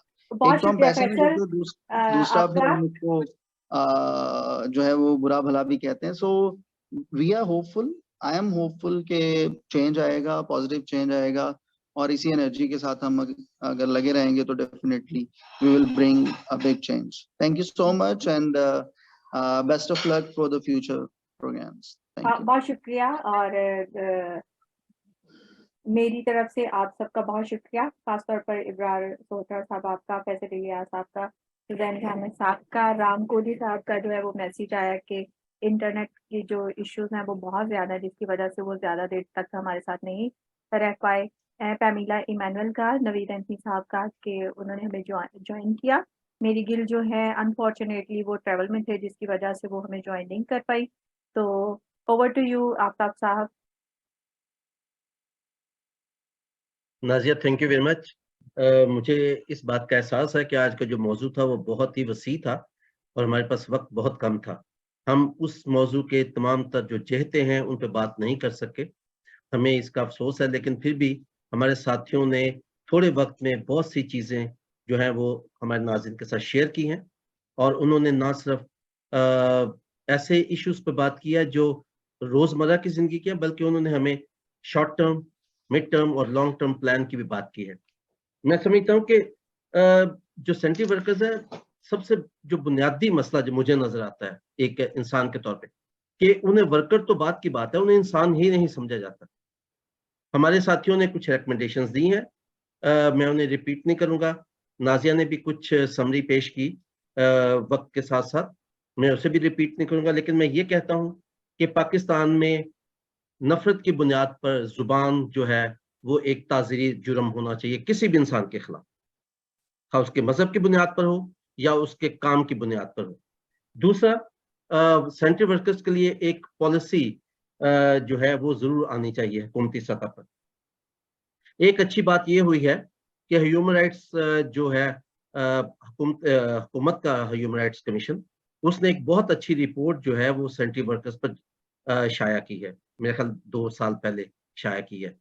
अगर उसकी रिकमेंडेशंस को ही उन पर अमल दरामद किया जाए तो सेंट्री वर्कर्स के बहुत से मसाइल जो हैं वो हल हो सकते हैं। और मैं ये भी समझता हूँ कि ये बहुत ज़रूरी है कि बगैर SOPs के किसी भी सिविल मैन को या सेंट्री वर्कर को, क्योंकि लाजमी नहीं कि वो सिविल मैन ही हो, क्योंकि किसी को भी पकड़ के वो कहते हैं कि इस गटर में उतर जाओ। जो भेजने वाला है, अगर उसके साथ जो वर्कर है उसके साथ किसी किस्म का हादसा होता है, हाँ वो जख्मी होता है या खुदा न खास्ता उसकी मौत वाक़ई हो जाती है, तो भेजने वाले के खिलाफ उसके कत्ल का मुकदमा होना चाहिए। जो तनख्वाहें नहीं मिलती, मतलब ये जो ऑफिसर्स हैं, ये क्या बर्दाश्त करेंगे कि 6 महीने तक इनकी तनख्वाह ना मिले? वहां तो मतलब ये खामोश नहीं रहेंगे। वर्कर्स के बारे में उनको ये होता है कि हमें फंड्स नहीं मिले, ये नहीं मिला, वो भी जिम्मेदार कौन है? आप उनसे काम ले रहे हैं, उनसे आपने ये वादा तो नहीं किया था कि हमें फंड्स मिलेंगे तो फिर आपकी तनख्वाह देंगे, इसलिए आप काम शुरू कर दें। आपने काम लिया, आपकी जिम्मेदारी है उनको तनख्वाह दें। अगर उनकी तनख्वाह लेट होती है तो ये भी एक ताज़ीरी जुर्म होना चाहिए। आज हमारे साथियों ने हमारे लिए कुछ जो मशवरे दिए हैं उनमें लोकल लेवल के मशवरे हैं और कुछ नेशनल सतह के मशवरे हैं। हम कोशिश करेंगे कि ये सीरीज जो है वो वक्त के साथ साथ हम जारी रखें, क्योंकि नई गवर्नमेंट आ गई है। जो गवर्नमेंट है वो कोई भी नहीं है, वो जो है केयर टेकर्स गवर्नमेंट है, इसलिए हम इस वक्फे को इस्तेमाल नहीं करेंगे। हम आने वाले वक्त में दोबारा जब नई असेंबलियां आ जाएंगी, हम दोबारा से जो पॉलिसी मेकर्स हैं उनको भी इंगेज करेंगे, ताकि इस मसले को बेहतर तरीके से लेजिस्लेशन के तौर पे हल किया जाए। मैं इसके साथ ही आप सबसे इजाजत चाहने से पहले आप सबका शुक्रिया अदा करना चाहता हूँ। हमें अफसोस है कि लाहौर से हमारी साथी जो है मेरी गेल साहब वो हमें ज्वाइन नहीं कर सकी, और कराची से एंथनी नवीद साहब का बहुत शुक्रिया, कराची से ही सुजैन थॉमस साहब का बहुत शुक्रिया, फैसलाबाद से पमेला इमानुअल साहबा ने कुछ देर के लिए ज्वाइन किया, लेकिन आज क्योंकि इंटरनेट का मुझे लगता है कि पाकिस्तान में काफ़ी मसला था तो वो फिर डिस्कनेक्ट हो गई, उनका भी शुक्रिया। फैसलाबाद से अबरार यूनुस सोहता साहब, आपका बहुत शुक्रिया। लाहौर से जिन्होंने आज फैसलाबाद से में ज्वाइन किया, फैसल इलियास साहब, आपका बहुत शुक्रिया। और राम कोहली साहब, उनका भी शुक्रिया कि वो इंटरनेट की खराबी के बावजूद उन्होंने कोशिश की कि जब जब उन्हें मौका मिले वो हमारे साथ शामिल रहे। हमें अपने नाजरीन का भी शुक्रिया अदा करना है जो आखिर तक हमारे साथ जुड़े रहे, और सबसे ज़्यादा अहम शुक्रिया जो है वो मुझे अपनी साथी नाज़िया सरदार साहिबा का शुक्रिया अदा करना है, जिन्होंने प्रोग्राम को इंतहाई खूबसूरती से चलाया और उन्होंने कोशिश की कि इस इशू की जो मुख्तलिफ जिहतें हैं उन पर हमारे जो मुकर्रीन हैं वो रोशनी डालें, ना सिर्फ वो इशू को बताएं बल्कि उसके हल के लिए भी हमारे सामने तजावीज़ पेश करें। नाज़िया, आपका बहुत शुक्रिया। अगर आपको प्रोग्राम अच्छा लगा, पसंद आया, तो क्रेडिट गोज़ टू नाज़िया, और अगर इसमें कोई आपको लगा है कि कुछ कोताही रही, कोई खामी रही, तो उसकी तमाम तर ज़िम्मेदारी मुझ पर आयद होती है। आप हमारे साथ राब्ता कर सकते हैं, हमारे ईमेल के ज़रिए हमें मशवरा दे सकते हैं। अगले प्रोग्राम तक आपसे इजाज़त चाहते हैं। आखिर में खुदाफ़िज़ कहने से पहले मैं ये ज़रूर कहना चाहता हूँ कि अपने इर्द-गिर्द रहने वाले तमाम इंसानों का ख़्याल रखिए। शायद आपका एक छोटा-सा अमल बहुत से इंसानों की ज़िंदगी में रोशनी भर दे। खुदावंद आप सबका हामी नासर।